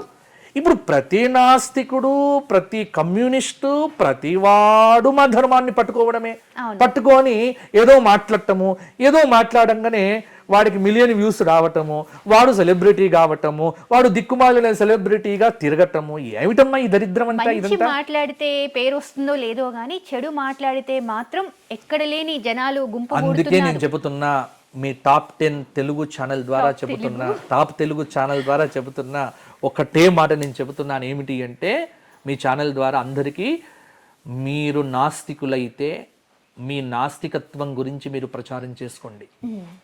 మా హిందూ విషయాలకు రావద్దు, మా దేవతల జోలికి రావద్దు, మా ధర్మాలను ప్రశ్నించకండి. ఒకవేళ మా ధర్మం మీద నమ్మకం లేకపోతే మీరు చూడకండి ఈ ప్రోగ్రామ్స్, మీరు అసలు దీన్ని పట్టించుకోకండి. మేమేం చెప్పట్లే. మీకు నమ్మకం లేకపోతే మీరు వెళ్ళిపోండి, మీరు చూడకండి. నమ్మకం లేని వాడు చూడటము, కామెంట్ పెట్టడము, ప్రశ్నించడము. అందుకే నమ్మకం లేని వాళ్ళంతా నవరంధ్రాలు మూసుకొని బయటికి వెళ్ళిపోండి. నమ్మకం ఉన్నవారు చూడండి, మేము చెప్పినవి వినండి. ఒక్కటి, ధర్మానికి హాని కలిగించేవాడు ఎవడైనా సరే ఉపేక్షించేది లేదు. ఒకటే మాట చెప్తున్నాం. మా హిందూ ధర్మం జోలికి వచ్చిన, మా దేవీ దేవతల జోలికి ఎవరైనా వచ్చినా ఖబర్దార్, ఎవరైనా సరే మాట్లాడటానికి వీల్లేదు. రాముడి జోలికి వచ్చినా, కృష్ణుడి జోలికి వచ్చినా, అయ్యప్ప జోలికి వచ్చినా, మా ధర్మం జోలికి వచ్చినా మేము ఉపేక్షించము, ఖండించటానికి సిద్ధంగా ఉన్నాము. కానీ మాకు చాలా టైం విలువ తెలుసు. కానీ పనికిరాని వాడు ఎవడో కామెంట్ చేస్తే కూడా పట్టించుకోము. ముఖ్యంగా హిందువులందరికీ 2 చేతులెచ్చి జోడిచ్చేది ఏమిటంటే, అటువంటి ఇంటర్వ్యూలు చూడకండి. అటువంటి వాటిని ముందు మీరు బహిష్కరించడం మొదలు పెడితే హిందూ ధర్మం పరిఢవిల్లుతుంది, ఇంకా బాగుపడతాం. గురువు గారు 2024 వచ్చేసింది. అందరూ కూడా మళ్ళీ కొత్త సంవత్సరం వచ్చింది, మన రాతలు ఎలా ఉన్నాయి, ఇప్పుడు మళ్ళీ మన రాశుల్లో అంటే ప్రతి ఒక్కళ్ళు వాళ్ళ కళల కోసం ఈ సంవత్సరం అట్లీస్ట్ లాస్ట్ ఇయర్ మేము చేయలేకపోయినా ఈసారి మేము సాధించాలి అనే ఆశ, సంకల్పం అన్నిటితో అన్ని విధాలుగా వాళ్ళు ఆలోచిస్తున్నారు. సో ప్రస్తుతానికి ఇప్పుడు ఉన్న ఈ 12 రాశుల వారిలో ఏ రాశి వాళ్ళు అదృష్టవంతులు అంటారు? అంటే ఈ సంవత్సరంలో ఒకటమ్మా, 2024 జనవరి 1వ తారీఖుకు రాశులతో సంబంధం లేదు. మొదటి విషయం స్పష్టంగా తెలుసుకోండి. డిసెంబర్ 31 ఎటువంటిదో జనవరి కూడా 1 కూడా అటువంటిదే. ఎందుకంటే ఇక్కడ అయనం మారట్లే, ఋతువు మారట్లే, సంవత్సరం మారట్లే, ఏది మారట్లే. మామూలుగా జస్ట్ డేట్ మారింది క్యాలెండర్లో. కాబట్టి దీని ద్వారా గ్రహ గతులు ఏం మారట్లే. 2023 2024 ఈ రెండింటి మధ్య ఉగాది టు ఉగాది మాత్రమే రాశి చక్రం చూస్తాం. మన తెలుగు సంవత్సరం మేము ఫలితాలు చెప్పాలన్నా దీన్ని బట్టే చెప్తాం. ఎందుకంటే జనవరి నాడు వసంత ఋతువు ఏ జగల్లగ్నంలో ప్రవేశమవుతుందో అది బేస్ చేసుకొని రాజ్యం గురించి, రాష్ట్రం గురించి, వీటి గురించి మాట్లాడతాం. కాబట్టి జనవరి 1వ తేదీకి డిసెంబర్ 31వ తేదీకి నాలాంటి వారిని అడిగితే నేనేం చెప్తానంటే పెద్ద వ్యత్యాసం ఏం లేదు. నాకు జనవరి 1 అయినా అంతే, డిసెంబర్ 30 అయినా ఒకటే, డిసెంబర్ 15 కూడా ఒకటే. ఎప్పుడు మార్పు వస్తుంది అంటే ఇట్లా ఉగాదికి మార్పు వస్తుంది. కాబట్టి ఇక్కడ నేను చెప్పగలిగితే, అంటే నువ్వు ప్రశ్న అడిగావు కాబట్టి నేను చెప్తున్నాను ఏమిటి అంటే, ఈ సంవత్సరం 2024లో అద్భుతంగా ఉండేటువంటి రాశులు ఏమిటి అనేటువంటి మాట మాట్లాడితే కనుక ఇప్పుడు మిథున రాశి బాగుంది. ఎందుకంటే మే 1 వరకు గురుబలం అనేటువంటిది కూడా బ్రహ్మాండంగా ఉంది. శని కూడా బాగానే ఉన్నాడు, కొంత బాగుంది. అలాగే వృషభానికి పర్వాలేదు. ఇక మిథునము మరియు కన్య, అదే విధంగా ధనుస్సు, ఇవి చాలా బాగుంటాయి. ఎందుకంటే గ్రహ సంచార రీత్యా కొంత అనుకూలత అనేటువంటిది ఈ రాశుల వారికి ఉంది. కర్కాటక రాశి, అలాగే మన కర్కాటకం తర్వాత వృశ్చిక రాశి, వీటికి శని సంబంధమైనటువంటిది. ఎందుకంటే కర్కాటక రాశి వారికి అష్టమ శని, అలాగే వృశ్చిక రాశి వారికి అర్ధాష్టమ శని, కుంభరాశి వారికి జన్మ శని, మీనరాశి వారికి వ్యయశని, మకర రాశి వారికి ఇట్లా శని ఈ విధంగా తిరుగుతున్నారు. కాబట్టి మకరము, వృశ్చికము, కర్కాటకము, మీనము వీళ్ళందరూ కూడా కొంత శని సంబంధమైనటువంటి దోషంతో బాధపడుతూ ఉంటారు. అలాగే మిథున రాశి, సింహరాశి, ధనుస్సు రాశి, కన్యారాశి ఇవన్నీ కూడా కొంత ఫోకస్డ్గా, కొంత మంచిగా ముందుకు వెళ్తూ ఉన్నాయి. ఇక మిగతావి తటస్థంగా ఉన్నాయని చెప్పుకోవచ్చు.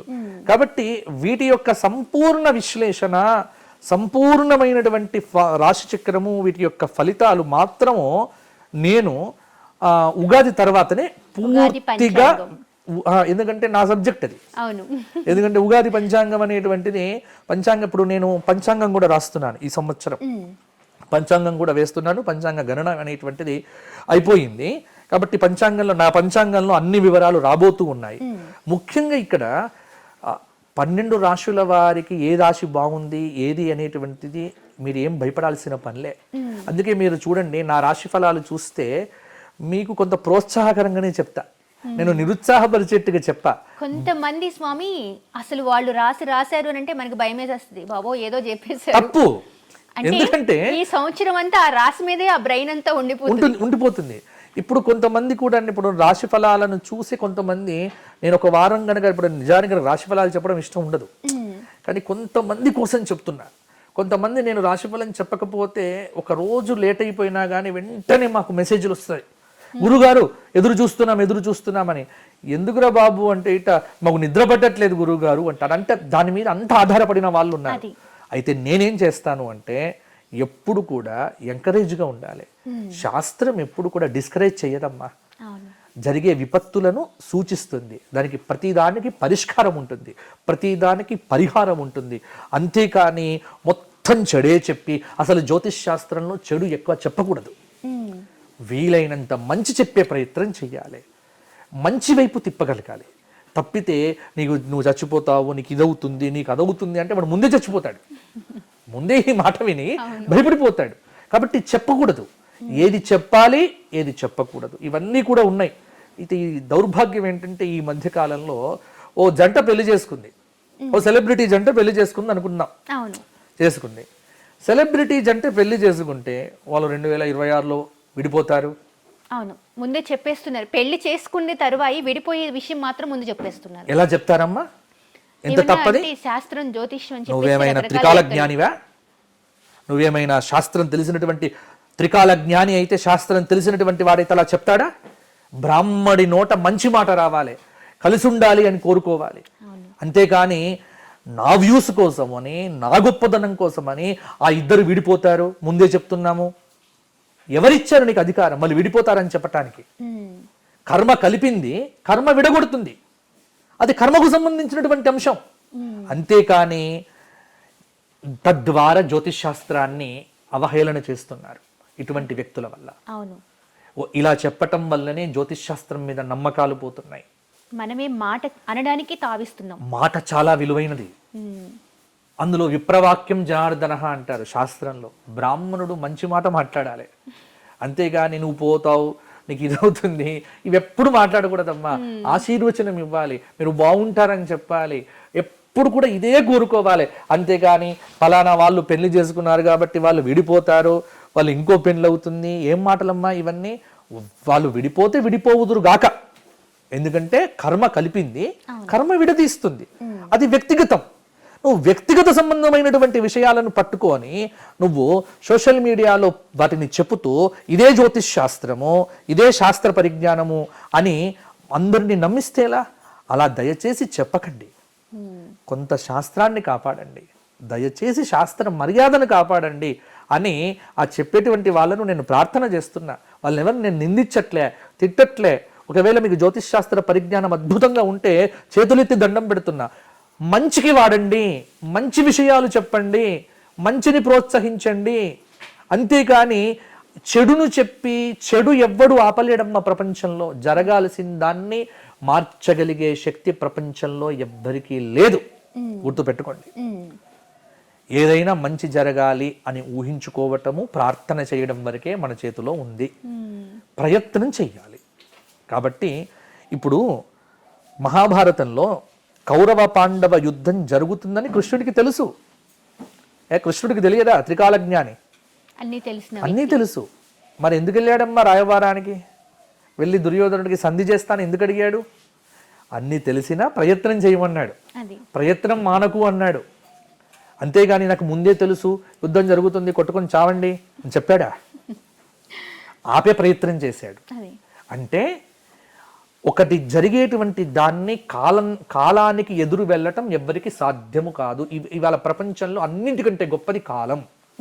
కాలాన్ని నమ్ముకో బాగుపడతావు, కాలాన్ని అమ్ముకో నాశనం అవుతావు.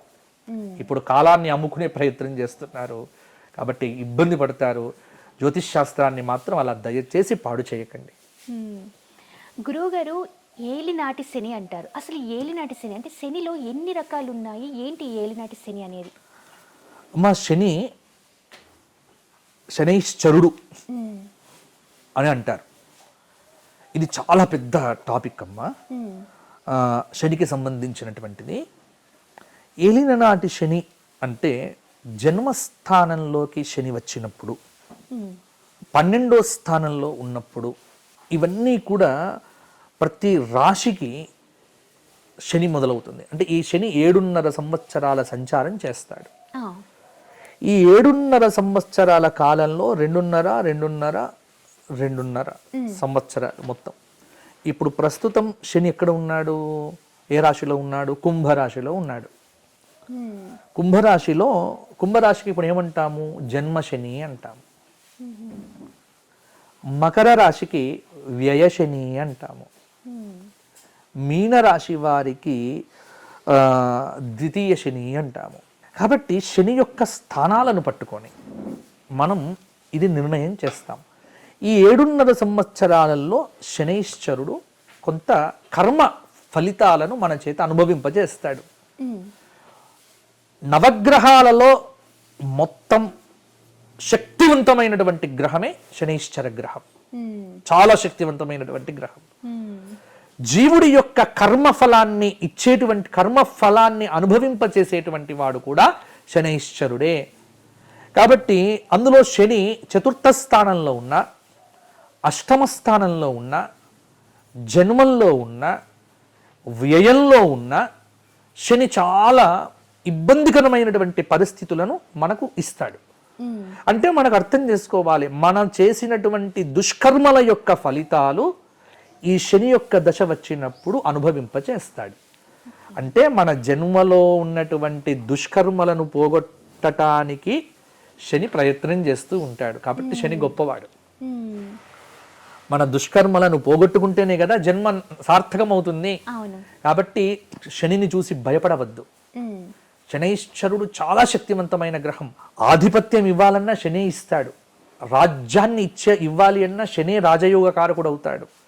కాబట్టి కొంతమంది జాతకాల గురించి మాట్లాడాలి, కానీ నేను సెలబ్రిటీల జాతకాల గురించి ఎక్కువగా మాట్లాడను. కాబట్టి ఇప్పుడు ఆ టాపిక్ వద్దు. కానీ శనైశ్వరుడి యొక్క యోగం ఇస్తే కనుక మహానుభావుడు అవుతాడు శని కనుక యోగిస్తే. కాబట్టి ఈ 7.5 సంవత్సరాల శని వచ్చినప్పుడు సాడే సాతిలో మనం ఏం చెయ్యాలి? సాడే సాతి శనిలో అంటే స్తోత్ర పారాయణాలు ప్రతి శనివారము రావి చెట్టు చుట్టూ ప్రదక్షిణం చేయటం, విష్ణు సహస్రనామ పారాయణం చేయటం, నీలాంజన సమాభాసం, రవిపుత్రం యమాగ్రజం, ఛాయా మార్తాండ సంభూతం తం నమామి శనైశ్చరం. ఇలా చక్కగా రోజు ఆయనకు స్తోత్రపారాయణం చేయటము. ఇంకా చాలా పరిహారాలు శనికి సంబంధించినటువంటి ఉన్నాయి. శనైశ్చరుడికి సంబంధించి ఒక విశేషమైనటువంటి కార్యక్రమం మనం చేద్దాం. ఇదమ్మా. ఓకే గురువు గారు, తర్వాత కుజదోషం, పెళ్ళిళ్ళు ఎస్పెషల్లీ పెళ్లి గురించి మాట్లాడినప్పుడు కుజదోషం అనే దాన్నే హైలైట్ చేస్తారు. అంటే అసలు ఏంటి ఆ కుజదోషం, ఎందుకు, దేని వల్ల వస్తుంది, దాని నివారణ ఏంటి అసలు? ఈ మధ్య కాలంలో ప్రజలందరినీ భయపెడుతున్నటువంటిది కుజదోషం ఒకటి. నన్ను కూడా చాలా మంది అడుగుతారు. నేను కుజదోషం గురించి నా పంచాంగంలో పూర్తి వివరాలు ఇస్తున్నాను.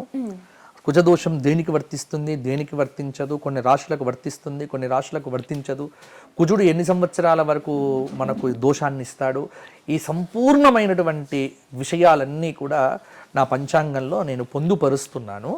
దానిలో సంబంధించినటువంటి కొన్ని విషయాలు మాత్రము ఇప్పుడు మీ ముందు నేను చెబుతున్నాను. లగ్నంలో కుజుడున్న, లగ్నాత్ ద్వితీయం, చతుర్థం, సప్తమ స్థానంలో, అష్టమ స్థానంలో, 12వ స్థానంలో కుజుడు ఉంటే కుజదోషము అంటాం. అంటే మనం ఏ లగ్నంలో పుట్టామో ఆ లగ్నం నుంచి లెక్క పెట్టుకుంటే కుజదోషం అనేటువంటిది చూపిస్తాము. ఈ లగ్నంలో ఉన్నటువంటి కుజుడు, చతుర్థ స్థానంలో ఉన్న కుజుడు, అష్టమ స్థానంలో ఉన్నటువంటి కుజుడు, ద్వాదశంలో ఉన్నటువంటి కుజుడు, సప్తమ స్థానంలో ఉన్నటువంటి కుజుడు కొంత సాంసారికమైనటువంటి జీవితానికి కొంత హాని కలిగింపజేస్తాడు అనేటువంటిది. అంటే సంసార సంబంధమైనటువంటి బాధలను, గృహస్థ సంబంధమైనటువంటి బాధలను పెడతాడు కుజుడు. కాబట్టి కుజదోషము అంటాం. ఈ కుజదోషం ఉన్నటువంటి వారిని పెళ్లి చేసుకోవాలా వద్దా? కుజదోషం ఉండగానే వాడు పెళ్లికి పనికిరాడు, అవును, చాలా తప్పు, ఒక మాట అనేస్తారు. కుజదోషానికి పరిహారం ఉంది. అందులో వృశ్చిక రాశి వారికి, మేషరాశి వారికి, ఇలా కొన్ని రాశుల వారికి, కొన్ని నక్షత్రాల వారికి కుజదోషం పెద్దగా పనిచేయదమ్మా, పెద్దగా కుజదోషం వర్తించదు. ఇంకొక విషయం కూడా ఉంది జ్యోతిష్ శాస్త్రంలో. ఏమిటి అంటే 28 సంవత్సరాల తర్వాత కుజదోషమే రాదు అసలు. నన్ను ఎవరో మొన్న అడిగారు, మా వాడికి 32 ఏళ్ళండి, పెళ్లి కాలే, కుజదోషం ఉంది అంటున్నారు అని. అంటే నేను చెప్పా, కుజుడు పట్టి పీడించి విసుగు వచ్చి వెళ్ళిపోయాడు ఇక జీవితంలో, ఇక నేను పట్టా అని. అందుకే 32 ఏళ్ళు వచ్చాయి. 28 ఏళ్ళు దాటితే కుజుడు కూడా ఏం చేయలేడు, కుజదోషం వర్తించదు. 28 తమే 28 సంవత్సరాలు వచ్చాయి అంటే కుజదోషం లేదు, భయపడకండి. కుజదోషం ఉన్నటువంటి వారిని పెళ్లి చేసుకోవాలా, నిరభ్యంతరంగా పెళ్లి చేసుకోండి. దానికి ప్రత్యామ్నాయాలు ఉన్నాయి, పరిహారాలు ఉన్నాయి. సంపూర్ణమైనటువంటి కుజశాంతి చేసుకొని 7000 జపం చేసి, దానికి చక్కగా తర్పణం చేసి, దానికి తద్దశాంశ హోమం చేసి, తద్దశాంశ భోజనాలు పెట్టి సంపూర్ణ కుజశాంతి చేసుకొని, చక్కగా మంగళవారం నాడు కందిపప్పును దానం చేసి, ఎర్రగుడ్డలో కట్టి కందిపప్పును దానం చేసి కుజశాంతి చేయించుకొని, చక్కగా నరసింహస్వామికి సంబంధించినటువంటి స్తోత్రపారాయణాదులు అనేటువంటివి చేసి, అలాగే సుబ్రహ్మణ్య స్వామికి సంబంధించినటువంటి స్తోత్రపారాయణాదులు చేసి, ఇవా చేస్తే కుజదోషం వెళ్ళిపోతుంది. ఇంకా భయంకరంగా కుజదోషం అనేటువంటిది ఉంటే మగవారికైతే కదలి వివాహం చేస్తాం, ఆడవారికైతే కుంభ వివాహం చేస్తాం, వైధవ్యాది దోషాలు లేకుండగా. కాబట్టి కుజదోషం గురించి భయపడవద్దు. కుజదోషం ఉన్నవారిని పెళ్లి చేసుకోవాలని కూడా కరెక్ట్ కాదు. కుజదోషం ఉన్నటువంటి వారికి పరిహారం చేసి పెళ్లి చెయ్యవచ్చు.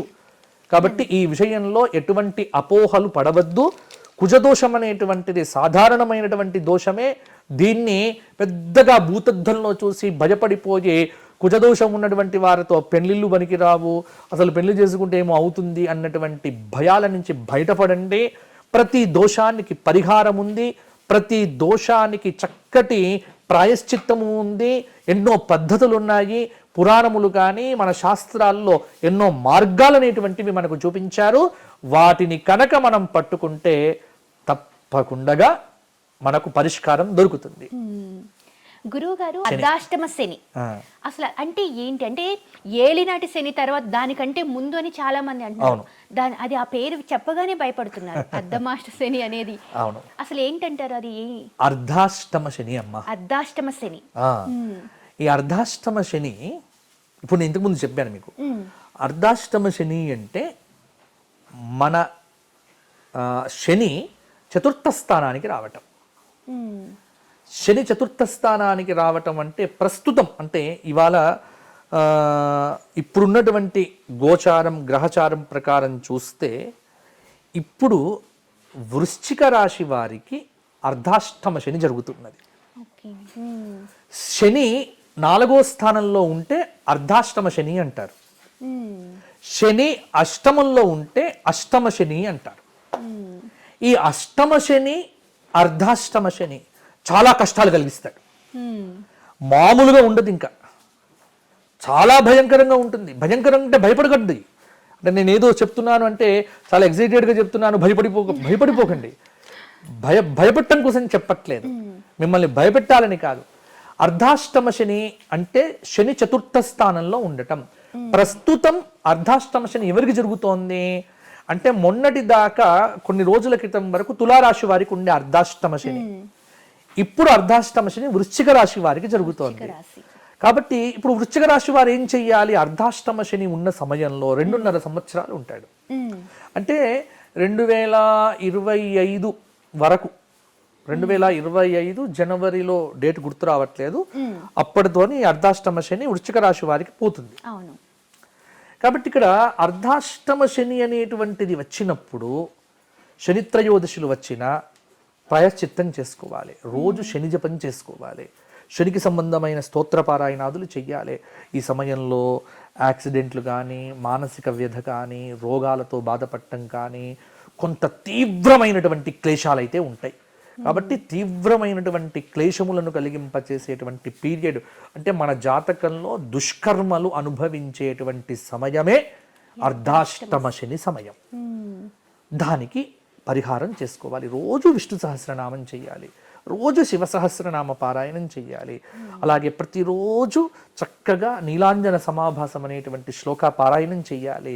అలాగే శనివారం నాడు రావి చెట్టు చుట్టూ 108 ప్రదక్షిణాలు చేస్తే శనీశ్వరుడు ఏమాత్రము హాని చెయ్యడమ్మా. శని చాలా గొప్ప యోగాలను ఇస్తాడు. అర్ధాష్టమ శనిలో కూడా కొంత మంచి జరుగుతుంది, మంచి జరగదు అని భయం వద్దు. చేయాల్సిందల్లా కూడా దైవ ప్రార్థన, దైవాన్ని ఆరాధించటం అంతే. గురువుగారు, మూలా నక్షత్రం, ఈ నక్షత్రం చెప్పగానే ఇది అమ్మవారిది అని, అమ్మో మూలా నక్షత్రమా అని చాలామంది కొంచెం భయంగా, అంటే ఆ నక్షత్రంలో ఏదో మూల అనేదే చాలా స్పెసిఫిక్గా చూపిస్తూ ఉంటారు. ఏంటంటారు అసలు దాని ప్రత్యేకత? మూలా నక్షత్రం నక్షత్రాలలో అద్భుతమైన నక్షత్రం అమ్మ మూలా నక్షత్రం. మూలా నక్షత్ర జాతకులు మహాఘటికులు అవుతారు. మూలా నక్షత్ర జాతకుడు అయితే లోక కళ్యాణాన్ని కలిగింపజేయగలుగుతాడు, లేకపోతే లోకానికి ఏదైనా హాని చేసేవాడే చేయగలుగుతాడు. మూలా నక్షత్రం చాలా గొప్ప నక్షత్రం అమ్మ. మనకు మూలా నక్షత్రం అనగానే అమ్మవారి నక్షత్రం అనుకుంటారు, కానీ అమ్మవారి నక్షత్రం మూలా నక్షత్రం కాదు. ఇక్కడ సరస్వతీదేవి యొక్క పూజ మూలా నక్షత్రం రోజున నవరాత్రుల్లో చేస్తారు. అందుకే మూలా నక్షత్రం వచ్చినప్పుడు సరస్వతీ పూజ, పుస్తకేషు సరస్వతి ఆవాహనం అని మనకు నవరాత్ర వ్రత విధానం చెప్పింది. దానికి మూలా నక్షత్రం. ఇక్కడ మూలా నక్షత్రం ఉన్నటువంటి వాళ్ళను పెళ్లి చేసుకోవాలా వద్దా ఈ భయాలు చాలా వరకు ఉన్నాయి. కానీ మూలా నక్షత్రం అనేటువంటిది మంచి నక్షత్రమే, చాలా గొప్ప నక్షత్రము. రాశుల్లో ధనుస్సు రాశికి సంబంధించినటువంటి నక్షత్రము. చాలా మొండిగా ఉంటారు. ఏముంటుంది, మూలా నక్షత్ర జాతకులు చాలా మొండిగా ఉంటారు. అంటే ఏదైనా అనుకున్నారు అంటే ఆ గీత గీతగానే వెళ్ళాలి, ఆ గీత వంకర కావద్దు, ఇంకేం కావద్దు. అలా చాలా పట్టుదలతో ఉంటారు. కానీ మూలా నక్షత్ర జాతకులకు దయ బాగా ఉంటుంది, చాలా దయ ఉంటుంది, ఎమోషన్స్ ఎక్కువ ఉంటాయి. ఏదైనా అంటే ఎమోషన్స్ బాగా, భావోద్వేగాలు బ్రహ్మాండంగా ఉంటాయి. కాబట్టి మూలా నక్షత్రం మంచి నక్షత్రము. మూలా నక్షత్రం గురించి భయపడకండి. మూలా నక్షత్రంలో పుట్టినప్పుడు కొంత శాంతి అనేటువంటిది ఉంటుంది, పెద్ద శాంతి ఉంటుంది. జనన నక్షత్ర దోష శాంతి అనేటువంటిది ఉంటుంది. శాంతి చేయించుకుంటే ఏ నక్షత్రంలో పుట్టినా మంచిదేనమ్మా. మన కర్మ ఫలాన్ని ఈ జగత్తులో అనుభవించటానికే జన్మ వచ్చింది. సగం పుణ్యము సగం పాపము రెండు చేస్తేనే మనిషి పుట్టాం. కాబట్టి దానిలో ఒక్కొక్క నక్షత్రము అంతే. ఇప్పుడు మీరు నక్షత్రాల గురించి చదివేటప్పుడు శాస్త్రంలో ఆర్ద్ర నక్షత్రంలో పుట్టినవాడు అనగానే అక్కడ వెంటనే రాస్తారు పరమ క్రూరులుగా ఉంటారు. అవును స్వామి. ఇలా చదవగానే మీరు అనుకుంటారు అమ్మో ఆర్ద్ర నక్షత్రం క్రూరుడు. ఆర్ద్ర నక్షత్రం ఆదిశంకరాచార్యులు వారు పుట్టారమ్మా. ఆర్ద్ర నక్షత్రంలో పుట్టపర్తి సత్యసాయిబాబా గారు పుట్టారమ్మా. ఆర్ద్ర నక్షత్రం శంకరుడి నక్షత్రం అమ్మా. కాబట్టి క్రూరులా వీళ్ళంతా?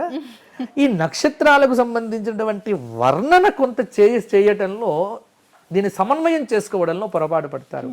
అందుకే నన్ను అడిగితే ఏ నక్షత్రము చెడ్డది కాదు, ఏ నక్షత్రము మంచిది కాదు. ప్రతి నక్షత్రానికి ఒక విలక్షణమైన స్వభావము, ఒక విలక్షణమైనటువంటి వ్యక్తిత్వము, ఒక పద్ధతి చాలా ఉంటుంది. కాబట్టి ప్రతి మూలా నక్షత్రము నన్ను అడిగితే, నేను మూలా నక్షత్రం అంటే నాకు ఫేవరెట్. మూలా నక్షత్రం చాలా మంచి నక్షత్రం. మూలా నక్షత్ర జాతకులతో ఫ్రెండ్షిప్ చేస్తే విడిచిపెట్టరు. మూలా నక్షత్ర జాతకులు ఎవరైనా మనకు మిత్రులుగా ఉన్నారనుకోండి, చాలా ఆలోచన చేస్తారు, వెంటనే స్పందిస్తారు. కాబట్టి మూలా నక్షత్ర జాతకుడు లోక కళ్యాణం చేయాలనుకుంటే లోకనాయకుడు అవుతాడు. ఒకవేళ మూలా నక్షత్ర జాతకులే గనక నక్సలేట్లో, తీవ్రవాదులో, కమ్యూనిస్ట్లో అయితే కనుక వాళ్ళంత దుర్మార్గం కూడా ఎవరు ఉండరు. అంటే ఏదైనా ఒక పూర్తి పరాకాష్ఠలో ఉంటారు, పీక్స్ లోనే ఉంటారు. కాబట్టి ప్రతి నక్షత్రానికి ఒక్కొక్క లక్షణం ఉంటుందమ్మా. కాబట్టి నువ్వు మూలా నక్షత్రం కాబట్టి నువ్వైతే నాకు చాలా సాత్వికంగా కనిపిస్తున్నావు, బాగానే కనిపిస్తున్నావు. సో మూలా నక్షత్రము చాలా మంచి నక్షత్రము, ఎవరు భయపడాల్సిన పని లేదు. గురూజీ, చాలా మంది పిల్లు ఎదురైంది అంటే భయపడిపోతారు, లోపలికి వెళ్ళిపోతారు, మళ్ళీ ఒక గ్లాసు మంచినీళ్ళు తాగుతారు. అయినా సరే అయ్యో పిల్లు ఎదురైంది అని టెన్షన్ బాగా ఫీల్ అవుతూ ఉంటారు. అలాంటి వాళ్ళకి మీరు ఎలాంటి అంటే ఏంటి అసలు నివారణ? ఏదైనా నిజంగా ప్రాబ్లం ఉంటుందా? శుభ శకునాలు, అశుభ శకునాలు అనేటువంటివి శకున శాస్త్రం ఉంది. అంటే ఈ మధ్య ఏమైపోయిందంటే కొంతమంది ప్రవచనకారులు కావచ్చు, వీటిని చాలా కొట్టేస్తున్నారు. నేనేమంటానంటే ఉన్నది ఉన్నట్టుగా చెప్పుకోవాలి. ఇప్పుడు లేనిదంటూ ఉండదు.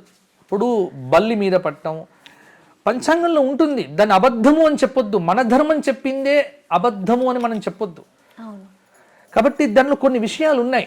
ఇప్పుడు బల్లి మీద పట్టడం వల్ల ఏం జరుగుతుంది, బల్లి అబద్ధము, బల్లికి దీనికి సంబంధం ఏమిటి, మానవ జీవితానికి తార్కికంగా వద్దు. ఎందుకంటే అది ఒక శాస్త్రంగా మనకు ప్రాచీనం నుంచి చెప్పారు. లేకపోతే కంచిలో బల్లిని ఎందుకు పెడతారు? కంచిలో బల్లి ఉంది కాబట్టి మన ధర్మంలో కొన్ని ఏవైతే చెప్పబడ్డాయో వాటిని గౌరవిద్దాం. పిల్లి సాధారణంగా మనకు పిల్లి అనగానే ఈ మధ్య కాలంలో పెంపుడు జంతువుల్లో పిల్లి కూడా చేరింది. అవును గురూజీ. ఒకనాటి కాలంలో పిల్లి అంటే అశుభానికి ప్రతీక. నేను పోయిన సంవత్సరం అమెరికా వెళ్ళాను. అమెరికాలో పిల్లులు బాగా పెంచుకుంటారు. నేనున్న ఇంట్లో 2 పిల్లులు ఉండేవి. నేను చక్కగా పొద్దున పడుకున్న తర్వాత పొద్దున్నే నాకు లేవగానే కరాగ్రే వసతే లక్ష్మీ కరము, ఇది అలవాటు, ఇలా చూసుకోవడం అనేటువంటిది అలవాటు. పొద్దున నిద్ర లేచి చూసేసరికి నేను పడుకున్న నా పక్కకి తలకాయ పెట్టుకుని పిల్లి ఉంది, నా పక్కకే వచ్చి పడుకుంది. ఇప్పుడు నేను పొద్దున్న లేవగానే పిల్లి ముఖం చూసా. పిల్లి ముఖం చూసిన తర్వాత అనుమానం, అరే పిల్లి ముఖం చూశానే నేను, ఏమవుతుంది ఇవాళ?